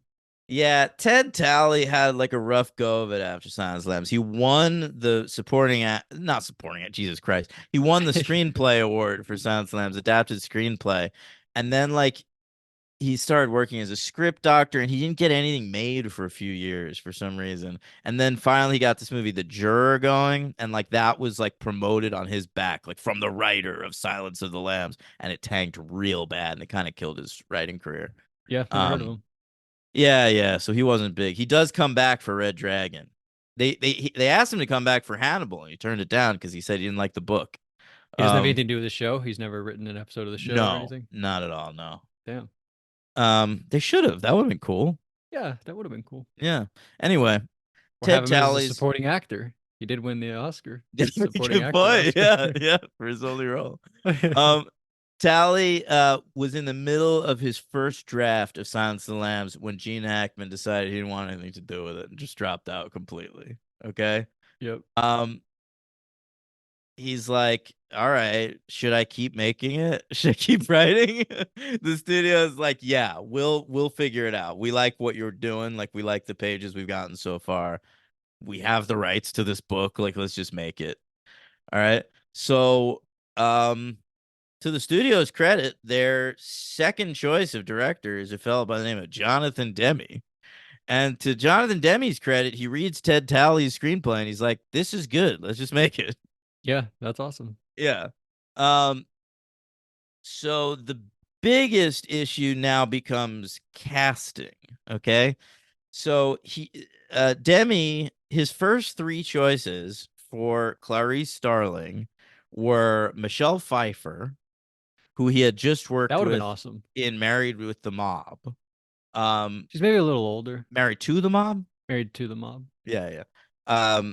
Yeah, She's she maybe like 5 turned years too old, but she I would think have she been would really have been good. fine. Yeah. She turned it down. She didn't she felt it was too depraved, you know. Um, they offered it to Meg Ryan. I don't know about that. Yeah, Meg Ryan turned this movie down. Thanks, Meg. Uh, Jonathan Demme's third choice, he says, "Let me have Laura Dern." The studio's like, All right. "No, no, She's that too won't make tall. She would have no." beaten They were Hannibal like, Lecter up in Not 2 minutes." bankable, not Okay. bankable. No, no Laura Dern. Jurassic Park's not for another 2 years." Then they go to Jodie Foster. She'd already won an Oscar by this point for The Accused, and you know, she'd been around for years because she was a child actor for Taxi Driver. Demi didn't want her at first for whatever reason. The studio was pushing her, and then once he like auditioned or like brought her in for whatever, like he was into it. So Jodie Yeah. Foster, that's our lead. All right. Um, This is did you probably know? what she's most famous for, right? At this point, Yeah, yeah, yeah. No, Clarice Starling, like that's number one in her, you for know, both of these in actors, I her guess. obituary when she dies. Yeah, for Maybe Hopkins too. Odin. Fuck no, Odin. Jesus. Uh, I will say that now when I read Thor comics, I read Odin's voice as Anthony Hopkins. you don't do that with a lot of characters, I do with some, but not that especially now that many. we've seen all of them mostly. I do with Iron Man. I read Iron Man as Robert Downey. You don't do that a lot though. I don't do it with everybody. You know, like Because I Hawkeye. have It's not a Jeremy lot of Renner. them, I have like voices I've had in my head since I was a kid, you know? Yeah, I guess that's true. Yeah. Yeah. Spider-Man. That's nobody specific. That's nobody specific, no. But Okay. when I read an issue with the Sandman, I read him as Thomas Hayden Church. I bet that's a great time. It is You're good. you're And I reading read out the green loud, so your and girlfriend has to tell you to shut up. I do that with the villains. I read Green Goblin as Willem Dafoe, and I read Octopus as Alfred Molina. You do the full Defoe face. You like really get in character into it. Yeah. All right. They offered the role of Hannibal Lecter to Sean Connery. Did you know that? No, he would I, not have I didn't either. I fully think it's a given terrible himself. choice. Yeah. Yeah, that's not good. All right. So, hey, you want to know a fun fact about Anthony Hopkins and Brian Cox? Yeah, what do you got? At the National Theatre in England, okay, that's like a big theater. While they were filming Manhunter, Anthony Hopkins was playing King Lear on the National Theatre, okay? But listen to this. While they were filming Silence of the Lambs, Brian Cox played Whoa, King Lear at that same theater. that's incredible Isn't stuff. that weird? Yeah. I told you the guy, you know, in the Pirates of the Caribbean movies, the two guys, like Rosencrantz and Yeah, Guildenstern, yeah. those two The guys. dude from The Office. The shorter guy, not the guy from The Office, the other guy, he was King Lear at one point. I think in a movie. I think I told you about that. So he's Huh. also been King Lear. Who was that actor? Uh, I forget his name. I was gonna say Mike Ehrmantraut. It was fun watching the raccoon go, and then think about it. Yeah, I'm not really sure. All right. We've got a lot of I've got a lot of use for theme songs coming up. You cool with that? Yeah, that sounds great. All right, because Manhunter was nominated for absolutely nothing. It made no dent whatsoever, but holy shit was Silence of the Lambs revered. Okay. Let's start with our good friends at the American Film Institute. How about that? AFI. Very fun watching the raccoon do that. Please post the raccoon doing that. Okay. I will. I will. Yeah. So AFI, the first ever AFI list was, of course, the 100 greatest movies of all time, which was done in 1998, I think. And this was the number 65 best movie of all time. And I think at the time might have been the most recent movie on the list, or one of the most recent movies on the list. Um, He's like Shaq on the 50 at 50. yeah. And people were like, "What's this doing on the list? He's only been here for a few years. My This isn't God, right." I guess so. But then when they updated the list 10 years later, it went down to number 74. Oh, still hanging in there though. That's good. Hanging in there though. That seems pretty right, honestly. Yeah. It is the 74? number, according to the AFI, the number 5 most thrilling movie ever made. 5? 5. I won't argue that much. That's really high though. Well, listen, I've got so many Honestly, I great. won't argue at all. The Pretty number fucking thrilling. 21 greatest movie quote of all time. I can smell your. No, no, no. What, your Oh, cunt? okay. No, it's I ate his liver with some fava beans and a nice Chianti. That's fine. I like the end when he's like, "I'm gonna having an old friend for dinner." That's That my I favorite agree. line. I think that's better. That's my favorite line. I've thought Yeah. about that a lot in my life. Clarice Starling, Logan, according to the AFI, the number 6 greatest movie hero of all time. That's very high. I didn't know. I didn't know this. I mean, I knew they swept the Oscars, but this is a beloved movie. Yeah. How about this one, Logan? You ready to get your mind blown? Yeah. Hannibal Lecter's Han- got to be on a list. Hannibal Lecter, particularly Anthony Hopkins' portrayal of him in this film, is ranked by the AFI as the number 1 Wow. villain in movie history. Boy, he's more villainous than Darth Vader himself. That's right. That's what you're telling me right now? I don't How believe about Hitler? Well, I he's a don't know. hero, depending on who you ask. How about Biff Tannen? Biff Tannen. What about Griff Tannen? He's way more Oh my God, villainous. you're right. Incredible. All right, That's but all still, right. I mean, You can't even really argue with all that stuff. that's massive. That Yeah, is so seriously. massive. Yeah. Um, actually, let me look up that list. I'm curious to see who he beats out there. The thing is with his performance, you always hear like, "Oh, he's only in the movie for such a short amount of time." He's in it for a lot more than you He's in it think. plenty. Yeah. He's in it a lot. He's got People like love 6 to say scenes. that, but it's so meaty, and like he is the male lead of the movie. There's nobody else. Yeah, yeah. Okay. The best villains of all time, Logan.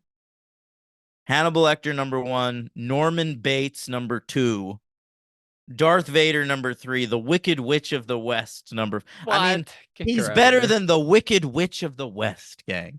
Nurse Ratched at number 5. That's your top 5 villains. What did that? What did she ever do, really? Nurse Ratched?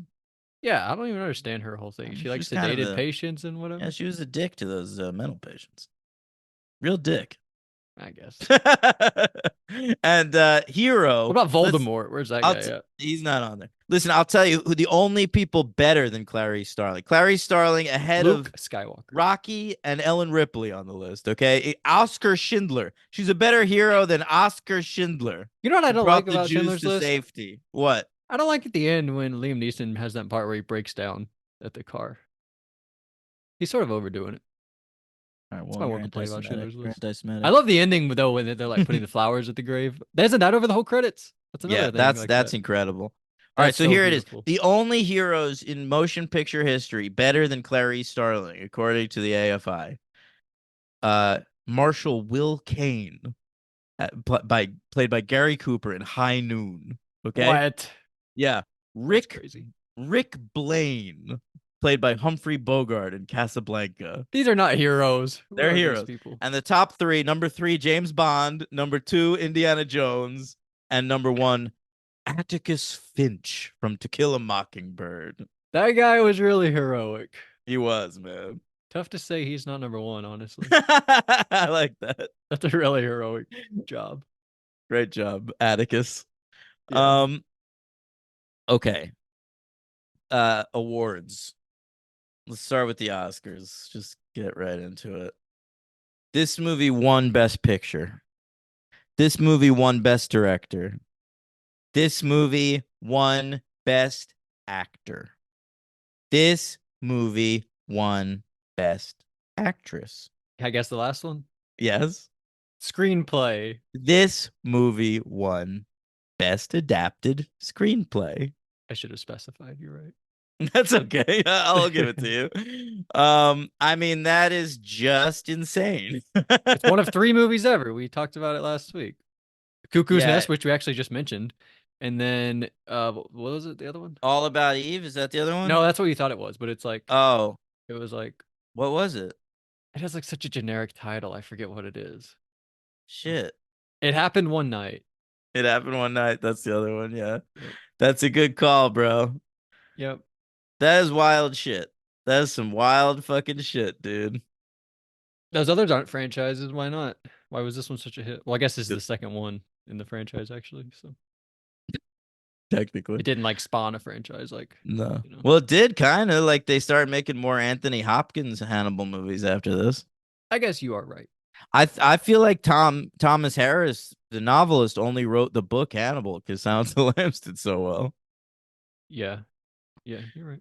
All right. It did lose some Oscars. Nominated for editing, it lost to JFK, and it lost sound to T2.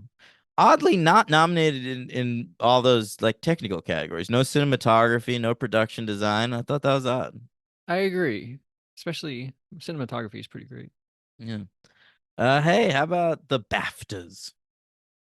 The BAFTAs gave Hopkins actor. They gave Jodie Foster actress. Okay. But then it was pretty much shut out of the rest of the awards. It lost cinematography to Cyrano de Bergerac. Jonathan Demme lost directing. It lost editing. It lost screenplay, and it lost best film, all to the movie The Commitments by Alan Parker. It's a Wow. great film, but that seems crazy to me. I guess the Brits like felt a kinship with that movie or something. Lost score to Cyrano and it lost sound to T2. Okay. Golden Globes. Now that's usually a good predictor of the Oscars. So you'd think this won all the shit there too, but it didn't. Okay. Mhm. Only Jodie Foster won at the Golden Globes. Wow. Yeah. Jonathan Demme lost Best Director to Oliver Stone for JFK. Honestly, JFK might be the greatest directed movie of all time. Stop it. Stop it.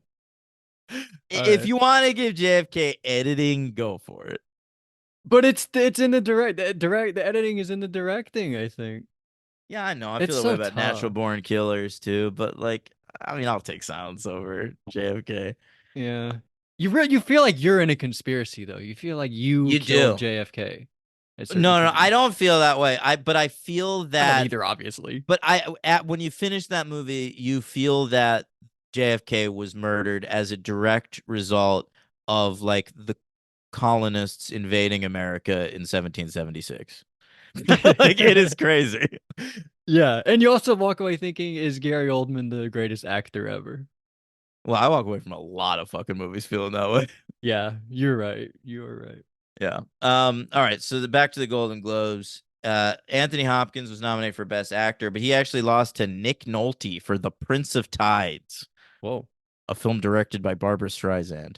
It was nominated for screenplay, but it lost to Thelma and Louise, which is written by a lady. So at least a lady won. That's good. Is that Ridley Scott?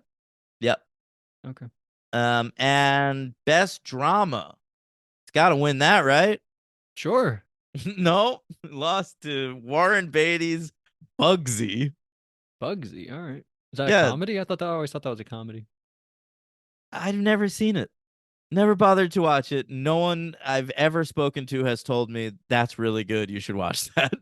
Somebody tell Daniel that and he'll watch it. Okay, let me know. I do remember that my sister went on her first date to see that movie. First date ever to see Yeah, Bugsy. That's yeah. huge. She was like, 11 years old, and she went out with a boy to see Bugsy. And then it won Best Drama. And she was like, Yeah, I watched that at the movies. probably happened. Yeah. Um. All right. People's Choice Awards just won Best Drama. How about that? The BAFTAs. Yeah, the people were smarter than the Golden Globes. I just think that Warren Beatty's probably fucked so many members of the Hollywood Foreign Press that they had to give it to Bugsy. Yeah, but shouldn't they be a little scorned? Like he was with everyone else too. I hate him. No, but he's got that good dick. And right around Bugsy was when he was like really settling down with Annette Bening. So they're like, oh, he's figured it out now. All right, that's fair. Yeah. BAFTAs, they we did that already. Sorry. And the They would. Saturn Awards is the last one. I thought that was for like space movies. It is, but they cover horror. It's for genre films, remember? Oh, okay. Yeah. It says a So horror movie. That's a huge debate. they count it as one. It won Best Horror Film at the Saturn Awards that year. Anthony Hopkins won Best Actor. This also won for Best Makeup and Best Writing. Okay, but it lost other stuff. Jodie Foster lost Best Actress to Linda Hamilton for Terminator 2, which is interesting. Yeah. Okay. And Jonathan Demme lost Best Director to James Cameron for the same film. They were nominated for costumes, but they lost to The Rocketeer, which honestly deserved it. And they were nominated for music, but they lost to a horror film called Body Parts, which is pretty obscure, and I'm into. Yeah, that's honestly a really cool try. Because the music was a big takeaway this time. I never really paid attention to it all that much, but I loved all of the music, all of like the soundtrack and also the score in the movie. Jonathan Demme He's one of the movies, best music people, right? absolutely, 100%. He's top five easily. He's got some of the greatest soundtracks ever. You think Linklater is up there? I think Demi's better, if you ask me. Michael Mann's pretty great, honestly. I don't know about the choices, but like the way he uses his music is awesome. Cameron Uh, Crowe. okay. People talk about Scorsese, but how he only uses the same Yeah. music every time. Yeah. But if you go back and watch like Scorsese's movies from the 70s, like no one was using music like that. He was like real Yeah, he was like a forerunner. real innovator, like in that Yeah, sense. yeah. That's fair. Oh, Wes Anderson. He's great Yeah, I at don't it. know him that much. Yeah. Okay. Let's do it, huh? Yeah. Let's do top 10 of this year though first. Oh, I actually also have the top 10 here. We've got a few lists to go to before we start talking about the movie, if that's okay, gang. Can Yes, I a just lot of read? awards. I wrote down the top 10 grossers of the year because Silence of the Lambs in there at the box office. I thought it was an interesting list, and it also could be sort of like a lodestar for the future of the franchise. Like it's like so many franchise movies on this top 10 list that we have not covered the franchises of yet. Hook, is that a franchise? No, but listen to this. Here's the top 10 highest grossing movies of 1991. Of course, Silence of the Lambs came out February 14th, 1991. Valentine's Day release, which is really crazy. And it cost $19 million. It made 272.7 million at the box That's office. pretty good. Such a huge hit. Think about that too. It came out in February and swept the Oscars at the end of the year. Isn't that like a cliche? Like if a movie's released too early in the year, like the Oscars will forget about it. But Yeah, like they did not forget about this movie at all. we're recording this on the day that the Oscars just came out. We were talking about the people who were nominated, and I had the thought earlier. Um, we were talking about the Best Actor Oscars, and I was like, No Leo, gang. No Leo. yeah, you said Woo! no Leo. We were looking at who got in there instead, and I was thinking Joaquin for Beau is Afraid would be good, but that was way too early. But yeah, this is a case where it would seem too early, and then they swept. So Yeah. who knows? It was that undeniable. Yeah, it is pretty undeniable movie. Yeah. Number 10, highest grossing movie in 1991 is Naked Gun 2.5. All right. Wow. So we got to cover the Naked Gun films. Number 9 is the first Father of the Bride. Well, it's a remake, but the first one of those was Steve Martin. We'll cover those. That's a franchise. Number 8, Sleeping with the Enemy. That's not a franchise, but it fucking should be. It's a great movie. Number 7, The Addams Family. Got to cover those. Sure. All right. That I feel like that's prime for 2024. Wednesday's huge right now. We can do that. We'll do The Addams Family. Number 6 is Hook. Number 5 is City Slickers, which we've covered already. Number 4 is Silence of the Lambs. Number 3 is Beauty and the Beast, which we can I cover thought that was someday. coming, yeah. All right, that's got a sequel, The Enchanted Christmas, as well as a remake. live action. Yeah. Number 2, Robin Hood, Prince of Thieves, which is absolutely unwatchable, and Kevin Costner is one of the worst human beings on the planet. And number 1, That wasn't about anything. I just wanted to say that. Why do And you say that? Why is he so one of the worst human beings on the planet? What did he do? because he's incredibly untalented. He's incredibly full of himself. He's a piece of shit. He's not nice to anybody. He's untalented. Did I say that already? You did say And that. his interests reflect the boomer generation only. So he's a terrible, one of the most terrible people. Just an awful. 'Cause he's not talented and is a I've boomer. been waiting for Kevin Costner to die since the 90s.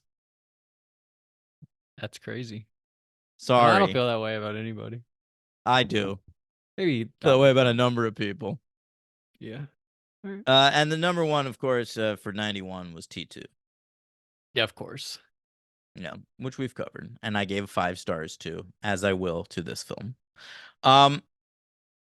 Lists, which one do you want to do? 1991 or Jonathan Demme? 91, 91. I got it up here. Okay. I need to watch a few more because I don't feel great about my 10, my last couple. Okay. Number 10, The Last Boy Scout. I got The Last Boy Scout here, number 10. That's a good movie. Sure. No, I don't know if it should be on my top 10, though. Number 9. I'll tell you where it is on mine. It's number 27. That's not that bad. I mean, it's a lot further out of the top 10. I've seen a lot more movies than you have. You have, you're right. Where's, well, don't tell me where. Bill and Ted's Bogus Journey, covered on the franchise. That was a great one. Didn't expect that to be as good as it was, but it really was. That was really fun. That's number 57 on my list. Oh, wow. We're going down the list. Number 8, Cape Fear. Yeah, that's great. Number 7. No, we can't cover this one because they only did a remake of it. But they actually did 2 remakes of it. One of them was called The Fast and the Furious. It's called Point Break. Am I right, guys? Yeah. Number 6, Boys. Aren't they making a Point Break right now? I don't know about that. Are they? Oh, I might be thinking of Roadhouse. They might be Oh, yeah, that's remaking Jake Gyllenhaal. Roadhouse. Jake Yeah, Gyllenhaal's yeah. gonna be in Roadhouse. Yeah. He's good like call. he's like a wrestler. Yeah, like a they've fighter. made it a UFC thing. Yeah. Number 6, Boys in the Hood. Boys in the Hood. Number 5, this is kind of a horror movie. Barton Fink. Yeah. That's a pretty I scary guess. movie, honestly. Ends with everything on fire. 4 is that you know what, that movie's kind of like Synecdoche, New York, a little bit. Yeah, it's In a its movie themes and stuff. about movies and how up its own butthole Hollywood is. Yeah. About how scary it is to like disappear in what you're creating. That's like True, what those characters are. Number 4 is T2. Number 3, one of my Nice. favorite documentaries I've ever seen. Hearts of Darkness. Better than the real movie. A filmmaker's apocalypse, full title. That's right. Directed by his wife. I forgot her name, but she's cool. I like to call her Francis Ford Coppola's wife. I call her Sophia's mother, but that's fine. Oh wow. That's 2 interesting. is it's oh shit. Sorry. I looked it up and it wasn't listed as her. Oh really? Eleanor Coppola. There's like 3 credited directors. That's why. Oh yeah, I see that. Eleanor Coppola. Hickenberger or something. Mm. Number 2. Honestly, this is one of the toughest top 2s of any year, and I don't even know in this moment what I'm gonna do, but I'll do it for this episode. I'll go number 2, JFK.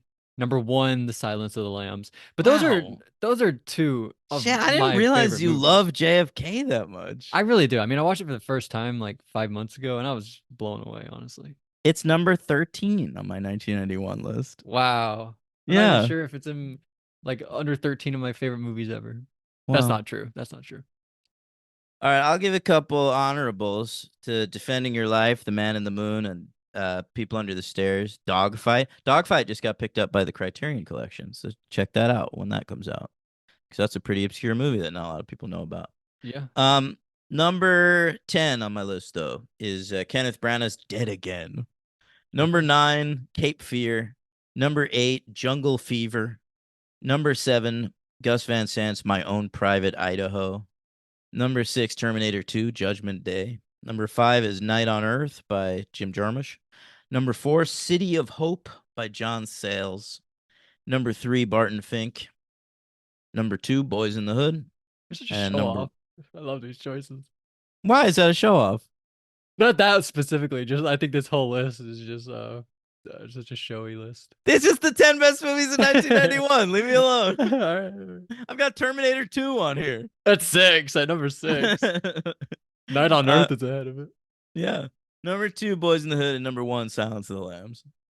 Yeah. I love it. That might be my favorite movie. I think there are a lot of movies I haven't even seen. I really need to watch them. Yeah, check out that list. Have I given you a recommendation this week? Yeah, I think you told me to watch 16 Candles because of Tim. Oh yeah, because Tim seemed Tim to fuck fucking up. screwed the He pooch on confirmed that that it one. was a mess up. Yeah, Relatively yeah, speaking. fucking Tim. Anyway. All right. You Demi, want to? I've seen 6 Yeah. of them. Oh, okay. Well, I've seen He's made a 13. lot. He's really made a ton of them. Do your 6, and then I'll do my 13. Okay, number 6. He won best director for this. I don't know about best picture. Philadelphia. It's my least favorite one that I've seen. I don't like the part where Streets Denzel. of Philadelphia. Uh, Yeah, uh, uh. Listen, I don't care about Philadelphia, honestly. Like, I don't care about anything that happens in that Hanks is movie. great. That movie, starting with that Bruce Springsteen song, makes it an automatic 4. He's the best at opening movies, kind of. He's amazing. But yeah, Hanks and Denzel are absolutely phenomenal in that movie. Amazing. But um But Denzel's turn is weird, where he's like, "Oh my God, gay people are it's people." very fucking 1993, dude. That movie has It's issues. super dated. Philadelphia is dated. It has some issues, but it is still super fucking worth watching. I agree. You should check it You out know if who you haven't else seen is it. great in that movie? Antonio Banderas. Really? I don't think I remember that all too He much. plays He's like awesome though. Tom. He plays Tom Hanks's like gay lover in that movie. Oh, of course he does. He's so good. Yeah, he's really good. That's one of his best performances, I I think. agree. Number 5, Rachel Getting Married. I watched it this week.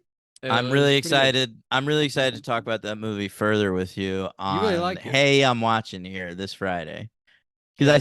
Because I kind of know what you mean I by thought it was a little review. annoying. I thought the movie I was get it. just It is a overall little annoying. annoying. Jonathan Demme did a thing late in his career where, like, at a certain point, every movie had to have some sort of performance element, and and Celebratory performance. yeah, and it didn't always work.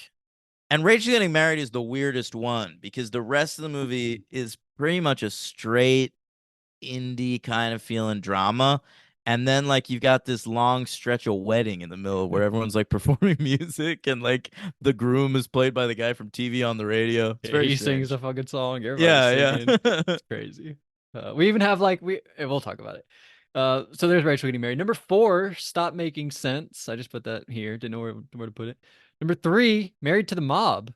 My review. I liked this review. Something mild, because I think it's I worse. didn't Something wild.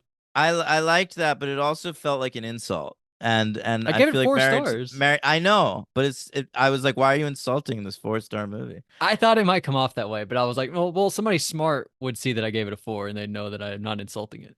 Married to the Mob is Jonathan Demme's most purely enjoyable movie. If I met like a dumb guy Disagree. and he was like recommend me one Something Jonathan Demme wild. movie, but it's Something Wild, smart and weird. Not everyone can enjoy Something Wild. Anyone can watch Married to the Mob and love it. I think Something Wild was the most fun I ever had watching a movie. That or What's Up, Doc? That's so funny. I love that. Yeah, I really fucking loved it. So that's number 2, Something Wild, or something, yeah, Something Wild. And then number 1, Silence of the Lambs. Mm. Yeah, I have the same number 2. I mean, top 2. Um, Here's my list though: 13 Demme movies. What a career! The top 7 are all bangers. Wow. Number 13, the worst thing he ever did is his last film, Ricky and the Flash. I'll never understand how that movie's Jonathan Demme. It's Meryl Streep's worst performance in anything. It's crazy. Um, Number 12 is Beloved, which is super fucking ambitious. It's like 3 hours long. Oprah Winfrey's in it. Uh, but it's kind of a mess. But Andy Newton's in it, and then he used her again in a better movie, which is at number 11, The Truth About Charlie, which is a remake of the classic film Charade with Audrey Hepburn. Okay. But he was like, "That's too good a title. I'm going to change it to something bad. The Truth About Charlie." And that movie's kind of good, but Mark Wahlberg's the lead, and it kind of brings the whole Enterprise down, to be honest. He doesn't seem good about being a mystery. No, You got to find no, out the truth he's a about Mark completely Wahlberg. Why blank. do I care about? No, I think it's her. I think she's Oh, Charlie. she is Char. You know what? I Oh had the wait, thought. wait. You know what's wild is I'm looking at the credits now. No one's Charlie. There's no character in this movie named Charlie. Yeah, Oh wait, there is. It's a really minor character. Interesting. I literally had the thought when I was watching Rachel getting married. I was like, somebody should rank the movies where the titular character is not the main character because Rachel is the sister. And then I thought about Chasing Amy. Amy is Yeah, just a yeah. guy. Like Kevin Smith had a story about Amy that he Well, knew. this is that again because the lead Crazy. in Charade is Audrey Hepburn. In this, it's Standy Newton, and the Charlie character is not the male lead. It is her husband, who's a mystery. Interesting. All right. Yeah, And you like this one. This one's good. it's okay. I mean, Charade's better. But whatever. Number 10 is Caged Heat. Demi got to start working for Roger Corman, making some trash movies. But you know, Roger Corman movies are cool, and I checked this one out because it's Demi, and you know, it's a women in prison movie. It's pretty good. Caged Heat. All right. Number 9 is a really early one called Last Embrace. It's so hard to explain. It's sort of a thriller with Roy Scheider, and he's running around a lot. There's some good action sequences, but it feels very early. Number 8 is his remake of The Manchurian Candidate, which I think is a little bit underrated. Okay. If you didn't Good get to it, I good almost watched it. performance by Denzel. Now here's the top 7, all bangers. Number 7 is Swing Shift. He apparently wrote that movie off because he had like creative differences with Goldie Hawn, and it turned out to be not quite what he wanted. But I still think it's a pretty great movie. Number 6 is Married to the Mob. Number 5 is Philadelphia. Number 4 is Rachel Getting Married. Wow. Number 3 is Stop Making Sense. Number 2 is Something Wild, and number 1 is The Silence of the Lambs. Yeah. I mean, he can do like any kind of genre. He's really one of the best. Very I well balanced, but it always feels like him. It's funny, like there's yeah. something about you could watch Silence of the Lambs and Something Wild, and even though they're super different, you can kind of feel his essence in there. He really pays attention to the details of it, of the world and everything. He's a lot Yeah. like Michael Mann in that sense. Michael Mann's the same way. They're really detail oriented, Yeah, but he's but Michael in Mann's different all ways. they both are really interested in music, but they both have super different tastes in music. Like you won't catch Michael Mann putting a Talking Heads song in anything, but that's sort of You haven't seen Ferrari Jonathan yet? Demi's thing. What do you think Ferrari all of a sudden? Imagine Yeah. that would be so crazy. It'd be great if Ferrari sung a Talking Heads song. The guy, Yeah. is he named Ferrari? Enzo Ferrari, isn't that the guy Wow. that started Ferrari? I didn't know if that was his name or not. Yeah. But by the way, did I know Adam Driver, like he's one of the best actors. It seems obvious to get Adam Driver, especially he always gets like these like big, strong leading men type guys to be in his movies. But it's a movie about a driver. That's pretty interesting. Is that why he's cast? It can't be a coincidence. Never occurred to me, but that's pretty funny. I mean, was he a driver or did he just make cars? As soon as I said that, I was like, oh yeah, Yeah. he may not have been a driver. They should have hired Adam Don't correct Carmaker. me. Don't correct me. All right. The Um, Silence of the Lambs. I'm so excited. yeah. Okay. Yeah. Right. I forgot that's what we're here for. We're at Quantico, and you know what I'm thinking? Where's the girl from American Psycho 2? Dude, I had the same fucking thought, dude. She's got to be around here. Yeah. Because in the first movie, we kept talking about Langley. And I was like, Langley? I'm not interested in Langley. Show me Quantico. And then when Quantico showed up in Silence of the Lambs, I was like, hell yeah, baby. Yeah. Don't worry. Gotta pass that class so you can make it there, bro. Yeah. So that was awesome. Gotta become that guy's TA.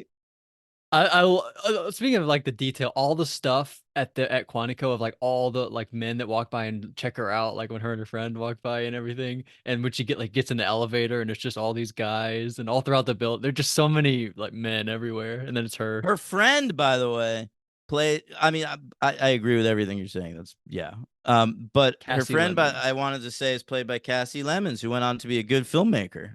Wow, I had no idea. Yeah. I looked at her acting and career, and I didn't recognize her for much. Nah, she flipped over to directing in the late 90s. Her first film was Eve's Bayou, which is Whoa. kind of a masterpiece. Great film. She followed that up with The Caveman's Valentine, which I think is just as good, even though people don't agree with me. But I'm telling you, okay? Okay. And after that, she didn't go on to much that interested me personally. But I mean, she's had a pretty big directing career. Just in these last few years, she did that Harriet Tubman biopic. and she did that Whitney Houston biopic, I Want to Dance with Somebody. Like Yeah. she's a working, you know, filmmaker. I think really talented, worth checking out. Especially those first two films, man. Eve's Bayou and The Caveman's Valentine are fucking great. All right. I had no idea. That's really cool. Yeah. She plays Ardelia in this movie, Yeah. and I What a was cool like, name. wow, I've never heard a name like that other than Cordelia. Like Cordelia. Yeah. Yeah. What other Cordelias do you know? I mean, there's a Cordelia in Shakespeare, isn't there? I think there's like, in Oh, the are you Midsummer asking me? Night's Dream or something. There's a character named Cordelia. That's it. That's the only I think two. that's probably what he got it from. Like, Joss Whedon's a huge fucking Shakespeare nerd. Yeah. All right. Well, I didn't know. Yeah. So she is at Quantico, and Scott Glenn is the Farina character. He comes up and he says, you gotta go talk to Lecter because we've got this guy Buffalo Bill. Got to see if he knows anything." Look at Scott Glenn sliding into a role that was originally earmarked for Gene Hackman. Pretty big, right? Pretty impressive, yeah. And it's funny, like I was watching this movie and I could sort of see it. Like Jack Crawford definitely has a bigger role in this one, and he's treated as sort of a nicer guy. Like Farina, I think he understood what the case would do to Will Graham, and he was willing to let that happen. Whereas like Scott Glenn's version of Jack Crawford seems like he cares for the well-beings of his agents much more. Like I feel like the Yeah. whole movie he's trying to protect Jodie Foster. But Farina, he wasn't like underhanded in any way. Not He at was only all. gonna let it go if he was on fully on board. Like if he, because Yeah. they all knew, like you said, what was gonna happen. It felt Yeah, like he a wasn't last underhanded or anything. resort. It felt like a last resort. Like they ran into a Yeah. wall trying to Right. catch the Tooth Fairy, and it's like, well, we could bring Will Graham in. And Yep. they're like, well, he's fucked up. And Farina's like, well, I can ask him. That I feel like Completely that's different what happened characters there. here. I like how because he's the retired, got to go get him back. She's like a new hotshot, wants to get into the FBI. I Good I like point. that. Yeah, That's pretty cool. he is prematurely retired, but he's definitely like been through the ringer and like caught horrible serial killers and like solved huge cases and shit. Whereas Jodie Foster at this point isn't even an agent. She becomes an agent at the end of the movie. She's a trainee, right? What does Hannibal call her? Like I I don't don't know. know. I She's don't she remember. is in training, but she seems to be like one of the best ones. Like put her on this case. She seems to be more Oh, well, advanced than the other yeah. guys. I don't think they would have sent her to Hannibal Lecter's Right, cell right. if like she couldn't be trusted. But yeah, I mean she's clearly very green, What does that mean? inexperienced. Oh, okay. That could mean like envious, like green with envy, right? Good, yeah. That's why green's my Or favorite color. It means a lot of environmentally stuff. friendly, Mm-hmm. like the Green Queen, Emma Stone. Fliplanthropy. So we meet this guy, Dr. Chilton. He works at the like insane asylum where Hannibal Lecter's. He's the guy who gets eaten at the end. He's gonna go have an old friend for dinner. It's this guy. Yeah. I I think love he the was a rules. character. Was he a character in the first one? Uh, I feel like no. I feel like he just walks in and talks to him. Yeah, maybe. This guy, Anthony Heald, is so good at just playing just a creep.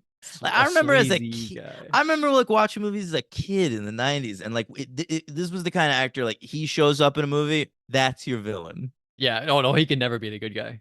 Do you remember he played the corrupt owner of the ship in Deep Rising? No, I did not remember him from that. Yeah, There are a ton of great people in that movie though. he gets fucking killed in that movie. Yeah, but he's great here. I love all the rules he gives her. He's like, "Don't do this, don't do that." And you realize like how dangerous Yeah, Hannibal Lecter is. You're like, "Wow, you can't fucking do anything." And so we walk through, and do you like that one guy? he throws cum at her face. Yeah, he's fucking crazy. I mean, wow. Niggs. I admire his aim. It is I good mean, aim. cum is like sticky and viscous. I feel like if I came on my hand and tried to throw it at somebody, it'd probably just stick to my hand. Isn't that right? I'm trying to think about what to say, and I can't. Because I mean, I, you are right, but it's not always the same exact texture. I you're guess, right. right? You're right. So But I mean, that was a hell of a throw. hell of a throw. He had great He's aim. like the Greg Maddox of cum throwing. That's He was a very scary though, accurate too. pitcher in the 90s. Greg Maddux. Yeah. All right. And he says, "I can smell your." Yeah. And I love That's pretty Hannibal rough. Lecter. He says, I can't. He's I cannot on the other hand or something like that. Yeah. Like, oh my god, this? It's a great screenplay. It's so fucking good. I mean, this movie's perfect. This is like one of the most perfect movies of all time. Yeah, that drove me nuts when I first looked at the running times of these movies, saw they're both under 2 hours. The fact that Manhunter and Silence of the Lambs are under 2 hours, and like you can't get like anything. I mean, fucking Poor Things is 2.5 hours. Like, fuck you, fuck movies. I don't like movies anymore. Yeah, It's why that's I'm fair. switching back to TV this year. Really. Yeah, Should I go into TV? I feel like I never really you have should. You should taken explore the television. plunge. Like I've seen Sopranos and stuff, but Breaking Bad, but I gotta watch some. Television's a very rich medium of art, and Yeah. we're at the end of the golden age. So like, there's not really a lot of great new stuff coming out. So I feel like you could take like a couple years, just work on that like great 25-year period of TV and watch all the essentials. All right, give me a list of like 10 shows I should watch, and I'll Okay, I will check do them that. out. The but I think that was like also a test like for lectures. Like if you go and do this, then I'll know that I can sort of like talk to you more True. about this stuff. Yeah. Like if you cooperate. I don't know. So she does that and she comes back.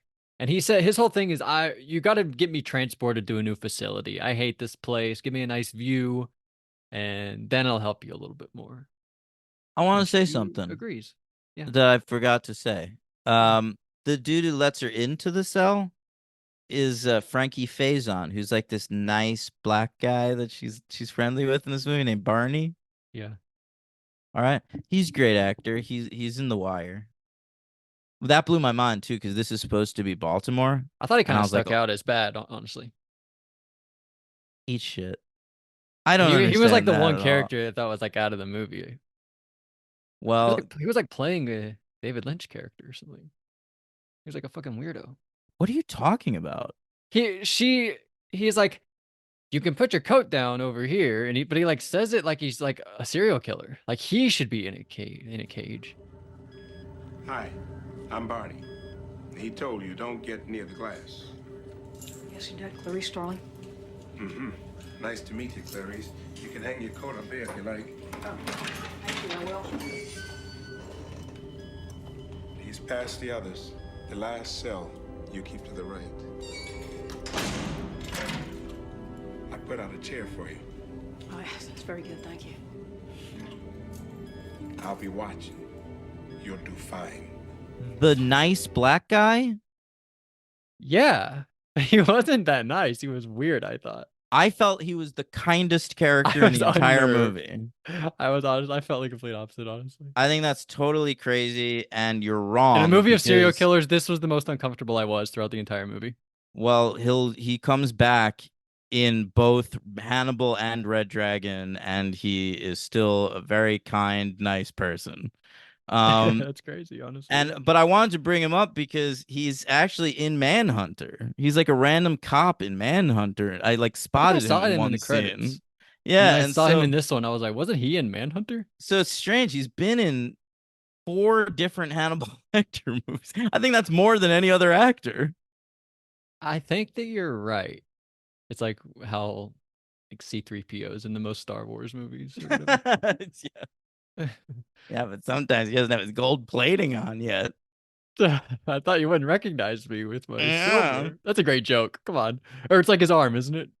Oh no, you're talking about the I'm Phantom talking Menace. about in Phantom Menace when he's I'm just a bunch of sorry. wires. I thought when he had like a red arm in The Last Jedi. He's No, like, no, I thought you wouldn't- that's funny. I like that. That's hilarious.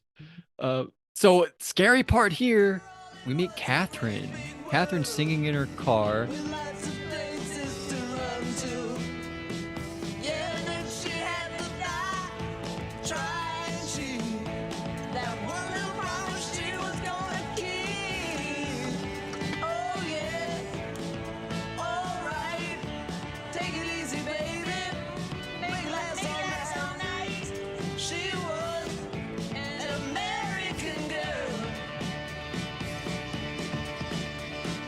She runs into Buffalo Bill. Yeah. He's doing the You'll Ted Bundy you'll thing. recognize her from that one season of Grey's Anatomy where she was important. No, I didn't. You know the Ted Bundy thing, how he used to do? He used to like put a sling on and be like, I'm trying to put something in my car, but I can't. I got a broken arm. That's like a thing he used to do. And that's Is what that in that Zac Efron movie? I don't think so, but I think it was in like the Bundy tapes or whatever it was called. Oh, Remember yeah, I that remember Netflix that. thing? You I think it was watched in that? that. Yes, I think only some of it. I think only like 2 of the 4 parts or something. Damn. You didn't watch Those any of that? tapes didn't really grab you, huh? No, I didn't watch any of it. I Yeah. just watched the Zac Efron movie. That's the only Ted Bundy content you know? Yeah, that's literally unless you count all the seasons of Married with Children because they named Al Bundy after Ted Bundy. Actually, Yes. that's a weird choice. And Uh, unless you count all those King Kong Bundy matches I've watched in WWF. I don't think we count those. Okay. Uh, but this is scary. Where like I feel like this is like a real like people had to have thought about this. Had to have saved lives, right? People What? see this movie and they're like, "Oh, can't trust fucking weirdos that ask for help moving stuff in their van, or they'll kidnap you." I think it's just made America a more cynical place. Like it Get them probably by has guns. You think it for probably safety has saved lives, but I also feel like human beings don't help each other out anymore because they're worried about shit like this happening. because of this, because of movies like Yeah, this, because we've seen I things. know. I don't Yeah. know. When I was watching this, I was like, this was probably life changing at a certain time. Like it's like seeing It's like something this this is like visceral. the don't go into the water of the 90s. Yeah, Don't help that guy with honestly, his shit. Yeah. I feel like this is like a big. It's. I think it's just because it's so visceral and real. Like you really put yourself in her position, and Yeah. you feel for her because immediately she's in her car singing right then. I agree. It does the thing like I always say in the David Gordon Green Halloween where you feel for that Yeah, kid because of it, he wants to be in dance class. yeah, Yeah, it's perfect. it's like that. You like really get to know this person for a second so that it feels worse when she's caught. 100%. She does live though. She does live throughout the movie, and And I I'm think she's so actually proud great. of That's her a for great living. performance. I think she's great. I love when Clarice leaves her in the hole to go look for Buffalo Bill, and she's like, "No, you bitch!" Yeah, she's like, you're right Like here. Help it's me out. What are you perfect. talking I about? think she's reacting perfectly in that moment. I agree. She's like, what do you mean? Why are you asking me questions? You're here and I'm here. Get me out. What do Yeah. you mean? You have to do more stuff. Yeah, that was great, I thought. And so tell me about Buffalo Bill's whole thing. He wanted a sex change, but they said he was too crazy to get a sex change. Couldn't do it. Yeah, I think that he wants to have a sex change due to mental issues. Not and it's He not the doesn't kind of believe he's a woman. He's yeah, just he crazy. doesn't have that kind of body dysmorphia where like you feel that you're a woman in a man's body and so they'll do that surgery for you to like help you What do you mean? You have to become pass like a lie more detector yourself. test to make sure It's it's not a something you lie really detector. want? No, you have to take it's a psychiatric evaluation every time. Yeah. Yeah. Okay.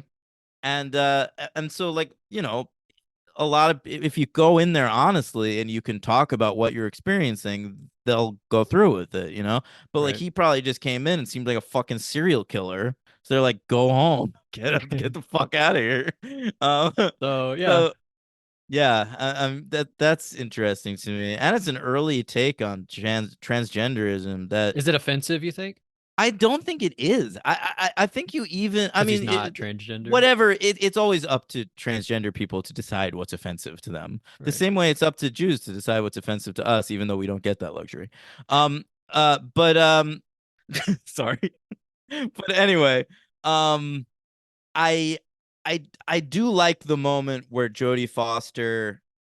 Someone tries to argue, like it comes out that he's probably dealt with that, okay? And someone says something like, "Oh, well, that, hey, serial killer 101." And Jodie Foster responds by going like, "Actually, people who have gone through sex change operations are pretty docile. Like that has made them more comfortable in their own skin, and so you don't experience a lot of violence from folks like that." And to Yeah. me, I thought her saying that is pretty big for 1991. Yeah. That's not a Demi thing, I guess, but I feel like Demi is like a really sensitive filmmaker. I mean, that's more like the screenplay. That was probably the screenplay thing. But I feel like that's like a Demi. Demi seems like a real No, sweetheart. He doesn't want to Demi's upset a cool anybody. guy, very liberal. He's always been like super pro gay and that kind of thing. Anti-homophobia. The only knock on Jonathan Demme ever was that he signed that petition to like absolve Roman Polanski. Oh my god. But like everyone signed that petition. Like literally everyone. Yeah. All right. Yeah. It's not great, but we'll give it to him.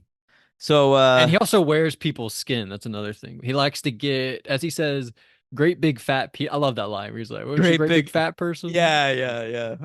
I He like likes to that get too. them because they have, and then he likes to starve them so they have looser skin, and then he cuts their skin off and wears it. Right. He wants to like make a woman suit for himself. So he's starving overweight women so that it's easier to cut the skin off. It's honestly a genius plan if that's your Yeah. goal. Well, I If was that's listening your to it, I end was like, that's goal, pretty good. he's managing it perfectly. Yeah, he was just caught day too soon. Seems like. Yeah.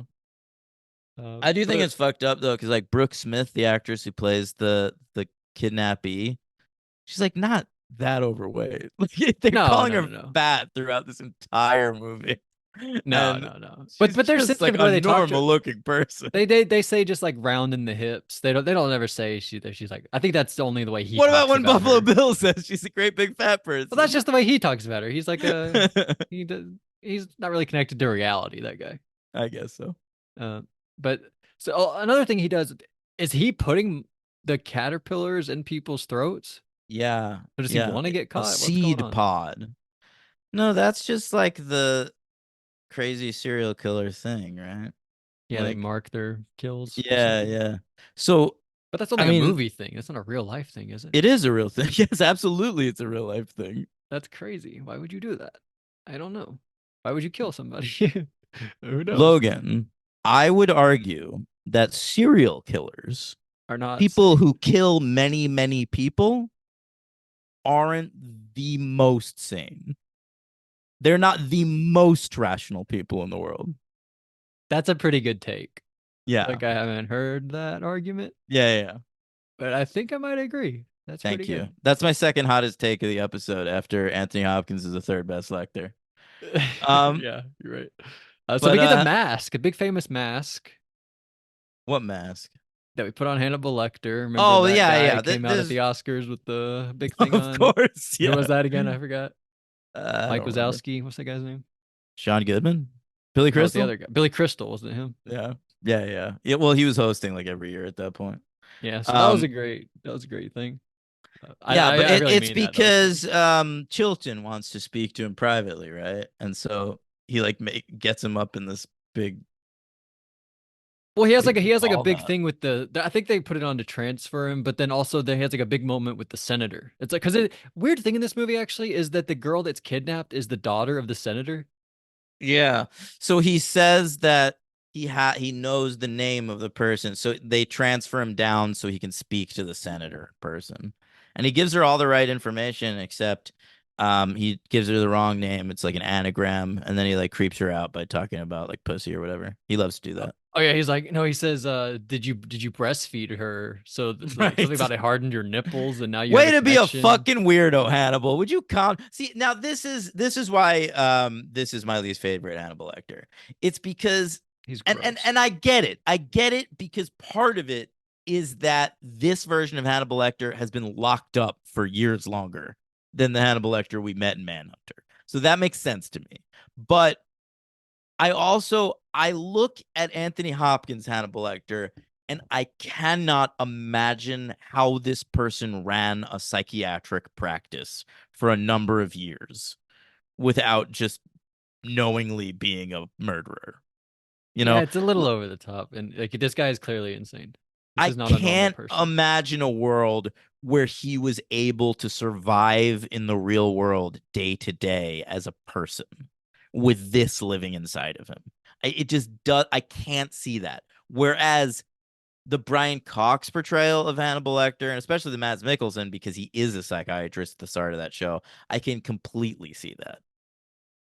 I think I just think he's so far gone. I don't really even think about who he was before. No, I guess you're right. The way I'm able to justify it is that Hannibal the Cannibal was something inside of him that he was able to suppress, and now he's been locked up for so long with no chance of ever getting out of there that that's all he is anymore. That's fine. Yeah, I never really thought That about works it. for me as a read on the character and as a take on the performance. And I think Anthony Hopkins is great if that's what you're going to take from it. But for me, I just think the more interesting version of The Hannibal more is realistic. it's not even more real, it's more interesting to me personally, is the one where there's still that psychiatrist in him. Okay, I mean, I won't argue with that. I'm really interested to see the. I mean, maybe I'll watch that show, Hannibal. It's great. Yeah. Well, I mean, you watch the pilot, see what you Yeah, think. I'll see what I think about it. Yeah. But I'm really excited about that. The so we move him over. We get like this the whole back from here on the movie just fucking takes off. Like Clarice comes in and she tells him the big story. But earlier he took a pen. Remember that part? He Took a took pen. a pen. There's like a Oh, that's pen right. sitting and he Yeah, takes it and the guy yeah. later's like checking for his pen. He's like, I can't find my pen. He's like, Yeah. use my pen. That's fucking great. Dude, the prison break scene with those two guards is astonishing. One of them a demi regular, right? The Charles dude, the Napier. white, He's in yeah, like six of exactly, his yeah. movies. A Charles ton of Napier, he them. uses a lot. I mean, that guy's been in everything. I think he's in a few of those. Rambo, is that the guy's name? We covered him.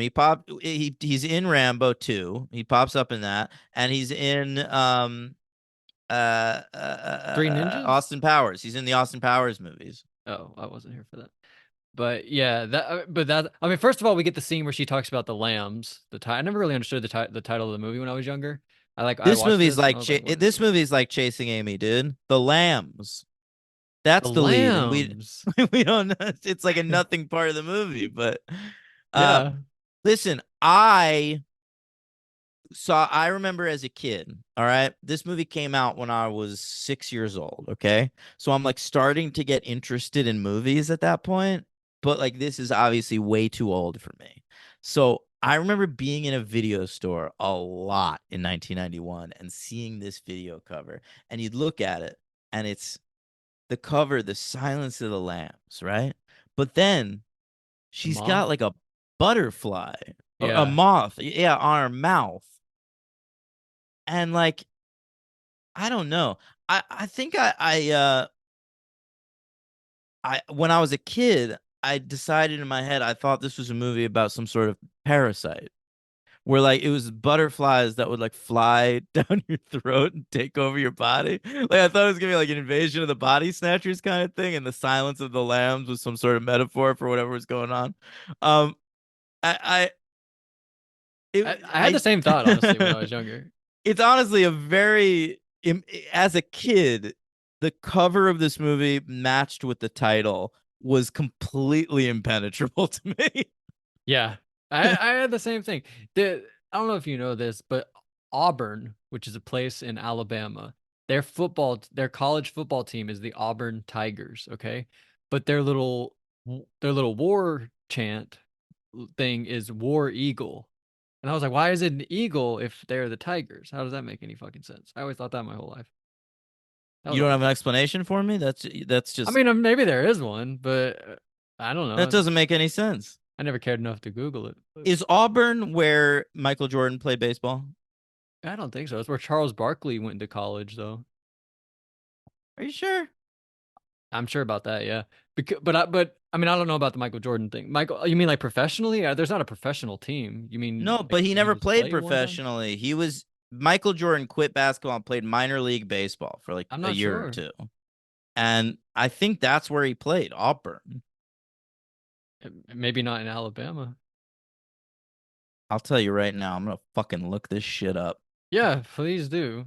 All right. Birmingham Barons, The is that what I'm thinking of? a The double A Birmingham minor league Barons. affiliate Yeah. of the White Sox, of the Chicago White Okay. Sox. Birmingham. Sorry. Well, I Where's guess that? Birmingham's in Chicago also, or near Chicago. Affiliate of the White Sox. I don't think that. Oh, It's it's an affiliate, affiliate of man. the White Sox. Yeah, what does that mean? Birmingham Barons. Every major league team has like a triple A affiliate or a double A affiliate, and they can like pull players up to the majors Oh no, from it's in those teams. Birmingham, Alabama, so it is. Yeah, Right here. Alabama. There you go. One of I the was killings close. also in Manhunter was in Birmingham, Alabama. He like goes to visit the Did you feel a location. sense of pride? No, because we also just talked about Harold and Kumar. Remember Did you they went to wonder Birmingham there. how beautiful Bobby Eaton felt about that murder? Yeah, I honestly think about him more at this time. Um, That's so funny. so Okay. there is that part. He kills the guys. He wears their face. I mean, that's all incredible stuff. They think like they're like he's alive. Let's transport him in an ambulance. But then no, he's Hannibal Lecter wearing a guy's face. That's cool. I love the part actually where Clarice and her friend they realize like the woman that's dead was recovered a little later because he cared about her more. So we're gonna go to that location where she lived and like interview people. So they like talk to like her old coworker and go to the house or whatever. Like all that stuff is actually really cool. Like them putting it together. I thought that was Yeah, no, it's these movies. I mean, Manhunter and Silence of the Lambs both are like basically FBI procedurals. It's the yeah. kind of thing like that has been boiled down into TV by now. Like, and now that's 7 different TV shows that are on network television are just takes on this. Like Yeah, but this this is just done in structure. movie form. Exactly. Yeah. Perfectly. It's They awesome. invented it. It's really amazing. Yeah, it's yeah, and so I mean, awesome ending, right? What do you think of when you think of these little goggles, the little night vision goggles? Because I don't think of this movie. I think of a I different movie. what do you think of? I think about the kid using the goggles in Jurassic Park. Oh, that's good. Yeah. No, I will say I forget this every time I watch the movie. Like that's not like an iconic vision to me, Buffalo Bill in fucking night vision goggles. But every time you see it, it's creepy as fuck. Oh, it's so scary, and she's so good at looking, like knowing when to look at the camera. I mean, I'm sure it's a directing thing, but it's just Oh so well yeah, she's crafted. so helpless. She's so scared. Yeah, it's Yeah. awesome. It's awesome, and the whole way it's edited, how like they are arriving at it's like there's a part in Saw 2 at the end of Saw 2 where he like tells them the location of a house, but they're at the wrong house, and then you think they're going to the Yeah. right, and It's like it's yeah, like it's like this that. part where like yeah they think they're going to the right house, and it's like edited well where there's like knocking at the door, and he's like he hears them knocking, but then it's really her. It's awesome the way it's all It's done. brilliant. That's another thing that's been ripped off in a million things. Oh yeah, I mean I'm sure it's before this, but this is the prime example I think of This is like the iconic example. Yeah. yeah, yeah, Um it's perfect. This movie fucking rules. She gets promoted at the end. That's nice. She it, makes it it the. reminds me of the end of Star Wars when I was gonna say that the earlier when medal we talked about ceremony. it. Yep, it's exactly like that. Yep. And they keep showing people in the crowd like happy for her and shit. Yeah, yeah. First her friend and then fucking Jack Crawford standing there like good job, You know kid. what? Her friend should have gotten promoted too. Her friend's like Chewbacca. I We I should start think a her petition. I think her friend's gonna get promoted in that same ceremony, honestly. Like But they it's should just that do we're it. seeing Clarice. We in one of the other movies, she should have been like, you know how we had to retcon it. We had to like see him get his medal at the end of. But Is we that the didn't newest need one? that. We never needed that. Of course not. Of course not. Uh, but and then the great ending where she gets a call from Hannibal Lecter, and she's like, "Dr. Lecter, Dr. Lecter, where Dr. Lecter?" That's a great Jodie Foster impression, by the way. Oh, thank you. And he's like, Hannibal? "Gonna have an old friend for dinner." Yeah. And you're like, "Hell yeah, you are! You're gonna fucking eat that guy up." Can That's you awesome. please tell me where you are first? It's sort of That's a it's too little much like Holly Hunter. it's That's too a much little. like my you're right, it's too much like my Holly Hunter. Yeah, that leaned a little too heavily into Holly Yeah. Hunter. Yeah. It's because they have the same like shushed S. Can I put my bag down here? Who was it? Did she say that to you or Henry? She asked like if she could set her bag. I think it was Henry at Barnes and Noble. If she could set her bag down. Oh, that's right. And he was like, "No, you Yeah. can't do that." Actually, she got pissed or something. That's right. I forgot that Henry insulted Holly Hunter by accident. Insulted. He said she can't put her bag down. So you're gonna go 5. You think the other one's better, but not by much, right? No, it's just more to my personal taste. But This they're is just both like 5s. because this is such like a blockbuster type movie too. Like it's so thrilling. Like it Yeah. really has some of the greatest set pieces ever. You can see why mainstream audiences found this one and didn't find Manhunter. You can sort of Yeah. watch them both and understand that. For my personal taste, I like the weird, dreamy phantasmagoria of Manhunter, but Silence of the Lambs changed the game. fucking, it's revolutionary and brilliant and amazing. Yeah, and I was gonna say actually, like Clarice is such a great rootable character, but so is that other guy, that other Will Graham, Graham. Will Graham. He's Yeah. so fun. He has that They great both moment in the are. They're diner. both great leads. I was always hoping, because Hannibal in the third season they do Red Dragon. They like get around to doing that storyline. And Yeah. so I remember reading the creator that saying that like if the show had continued, his plan was like around season 5, they'd do Silence of the Lambs.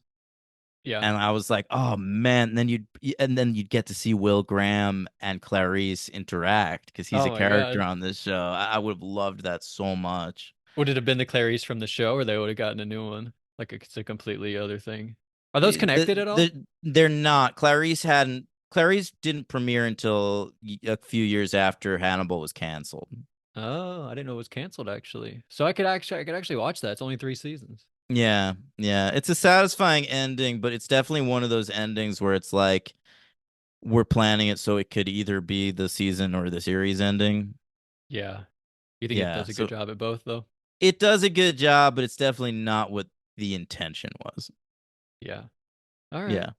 So Uh, my MVP, it's honestly really tough. I want to go Jonathan Demme because I don't think Jodie Foster. It's like the Jodie Foster movie because it's so much like the Anthony Hopkins movie. no, I think that these two are auteur-driven films. They Like they really they are. wouldn't be what they are without Michael Mann or Jonathan Demme. So I think you could take it as read. They're the MVPs. But Yeah. if you're gonna go to All the right, I'll go Jodie cast, MVP then. you'll go with Jodie. And I will too. Oh I will wow. too. I want to give a shout out to Ted Levine. We haven't talked about him a lot, Yeah. but he's like such an interesting actor. I feel like he gets misused a lot. He's cast in sort of very generic roles, but like let Ted Levine go. He's a lot of let cops, right? He plays so many He's in cops and Heat. authority figures and military guys, but like Yeah, I when think he you was in Jurassic World, Fallen every Kingdom as a so often military you'll guy. you'll tune into something and like Ted Levine's playing a weirdo and you'll be like, God bless it. Yes, He's this a is what I little want. he's a little too handsome to always be a weirdo. I know, but he can turn that down. He's Like if he able looked to like turn Tom that Noonan, down. he would be always a Totally. weirdo. Totally. He's one of those character actors in a leading man's body, so it kind of like isn't either. Yeah, it's Yeah. interesting. But yeah, he's Um great. he's really good in this. But yeah, I'm gonna stick with Jodie Foster. It's an amazing performance and Jodie Foster's an amazing actor. To win 2 Oscars so young, that's really impressive. I know, it really is. Yeah, And it's shout out to her. honestly kind of surprising she never won again. Yeah, but that's not so like a lot of voters, they think like bigger picture, like got to give it to this person's career because they haven't won. They think so stupid. I really hate the way that they think. Yeah, I know, but I feel like Jodie Foster's had roles where she could have been nominated or something. Like they were nominatable roles, Yeah. and they've overlooked her maybe because Oh, she not even had. being nominated, you mean? Yeah, yeah. Like Oh, she, wow. like how about Contact? Like she could have been Yeah. nominated for that movie, but they overlooked her after those two wins. This is a little bit the same character, how like she has a dead dad, she's really ambitious and like throws herself into her work. Yeah, yeah. Little same character. She was nominated for Nell in 1994, which is a terrible movie, which she's crazy in. She plays like a wild woman who's like born in the woods. Like she grew up in the woods, so she doesn't speak English, and she's just crazy. Well, she's nominated this year for Naiad, remember? Yeah, Like and that's her Undiscovered. first nomination since fucking Nell. That is Wow. crazy to me. What if she just wins? What if it's that undeniable? She She's gotta win. won't, but I'm glad she's there. She deserves it. Yeah, that's cool. I feel like I haven't seen her in a little while. You know what she's great in? Inside Man. She's She's really cool in that incredible, and I movie. should have been nominated for that. Yeah, that's fair. I feel like that's not even a great year. 2006, isn't that one of the worst movie years we've It had? is. It is. That and it's one of the worst Oscar years ever. That's The Departed, right? The Departed Yeah. one that year. Yeah. Yeah. So LVP, I apparently Roger Corman's in this movie. I just went with him. I don't know what he's doing. He plays the head of the FBI. They just cut to him in like one scene. It's like, holy shit, there's Roger Corman. I don't know what he looks like, and I couldn't think of anybody else. No, I recognize him straight away. Like, He's good. Not really. Like you kind of can tell like he's not an actor, but he is Roger Corman. I Hard like to her give friend him. Ardelia. Yeah, I like her a lot. Maybe I go with that. Oh, I want to go with that Barney. guy Pilcher. He's got crazy eyes. He's a Y- doctor and he has crazy eyes. So you don't like him? Yeah, I didn't like his eyes. They made me. He was my version of Frankie Faison, where it was just like I don't like this guy. Yeah. He bothers me for some reason. I'm Because always a little nervous to pick somebody black as my LVP because the way that I'm that's a viewed, white kind guy. of. That's a white guy. What? Pilcher, the No, doctor. my Frankie Oh, Faison. Frankie Faison. Yeah. Really? Whatever. He's not gonna be my LVP. I'm gonna go with Roger Corman. I want to Ryder give a couple. Strong. I want to give a couple shout outs to the cast. Okay. First of all, to the dog, which is very cute. What? What? Whose dog? Oh, The the dog at dog. the well. Of course, of course, Yeah. of course. That's so well directed. All the shots of the dog looking down, looking up, like up from Yeah. the well, down from above the well. It's awesome. Oh, when she like runs out of her little room. Yeah, it's good. Yeah. I want to give a shout out at the end of the movie when they're like trying to break into the house you think is Buffalo Bill's. The head of the SWAT team is played by musician Chris Isaac. From what? Have you ever heard the song Wicked Game? No, I never fall in love. Okay. Come on. Yeah. That's him. So he has a famous song. He's not a famous person, or doesn't have any famous. He's not He's in a a famous band. musician. He's Chris Isaac. That's not a famous person. Chris Isaac. This is 1991. That man is still touring today, bitch. All right, that's impressive. You want to As know how ins- famous as- he was? At oh. one point, there was a show on Showtime called The Chris Isaac Show.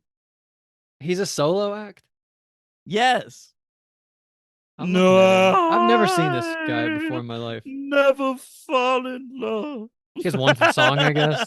That's his big one. Yeah. All right. With you.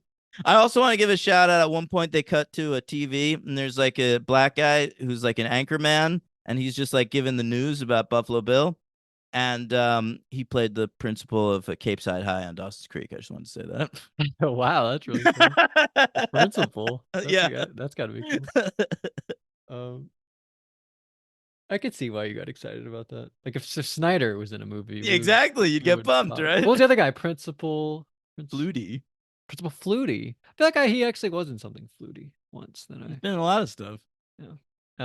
Ryder Strong. He didn't see Manhunter, but Silence of the Lambs he gave 5 stars to. Wow. And Ryder's a tough review, all right? So that's good. Seriously. So thank Who else you. you got? That's it. Should we read from the Patreon? That's it in terms of celeb reviews. Well, I feel like we only really care about Ryder unless, but then if he doesn't review it, we go to Andy or somebody, but he reviewed it. Okay. But the other one, neither of them have seen the other one. Okay, I like that. Patreon reviews or comments. I mean, I'm refreshing. Paul Scheer only gave it 4 stars. I wonder where that 5 was. What was his problem? He said he probably pitched it for how did this get made? It was so bad. Yeah, you're not wrong. He texted Jason, said, "Hey, can we do Silence of the Lambs?" And he said, and Jason Paul, was like, are you "What? okay?" What the fuck do you mean?" No comments on the Patreon, and no reviews on iTunes, which I guess is okay. Okay. We'll live. Well, I never want another fucking review on iTunes again as long as I live. Actually, Aussie if they're Scott gave us a positive. review. I saw that. Or an iTunes review? Yeah, but he's Aussie, so it doesn't show up on America. Oh, thanks, Yeah, Aussie yeah. Scott. Thanks, Aussie Scott. You're the best. He really is. He's top 5 listener for sure, man. Whether he's Henry or not. Yeah. All right, Logan. Is that it for Hannibal Lecter this week? I think so. This was I Okay. think a long episode. I think so too. So, oh, you're right. Holy shit, it's late. We did talk about the Oscars for a little while. Yeah. I don't know how long the episode is. All right. So next week on the show, we're talking about Hannibal and Red Dragon. So we'll talk about Ridley Scott and Brett Ratner and how I insulted him. And then we'll talk about, well, that's what we're talking about next week. But be on the Patreon because that's only $5 a month. And this week we got a lot of stuff. Daniel's going to watch The Traders. Catch up on that. Yeah, that's right. I have to do that. I feel like you're not going to. I'm going to. For Ham watching here, I'll be caught up to the There'll be Traders 5 episodes, or at least Yeah. 4. Try to do at least 4. You don't have to watch the Thursday and get one. pumped. I'm watching this Apple Plus sci-fi show called Silo, and I have a lot to say about it. Wow, I don't even never heard Yeah. of that. Yeah, it's got You Rebecca watching Ted? Ferguson Or are you in it. waiting? I'm not watching Ted ever. You I have will to watch if the we cover first it. episode when we cover it for the podcast. Okay. So so that's coming up Friday. We've got the Buffy show this week. It's Buffy is Family. It's Big Tara episode. Angel's got a Wesley one called Guys Will Be Guys. And on the Sunday Night Wars, we've got the 1989 Starcade show from WCW and the 1990 Royal Rumble. I'll be two rooting for Shawn big- Michaels. You're not gonna be happy. Oh. Sorry, I watched it. He gets eliminated like instantly. What the hell, Shawn Michaels? Yeah. How is that possible? So Logan, that's what we got. A lot of stuff coming up. Everybody should watch, right? Oh yeah, check it out. I want to do a Van Helsing comment. commentary soon. Oh my god! Oh my god! I'm so excited. I'll be there. Yeah. We're gonna do that soon too. Anyway, Logan, anything else to say? That What was was the little that? thing. You know the thing that he does? He's like, I had a nice Chianti. Oh, very good. Yeah. Happy jails.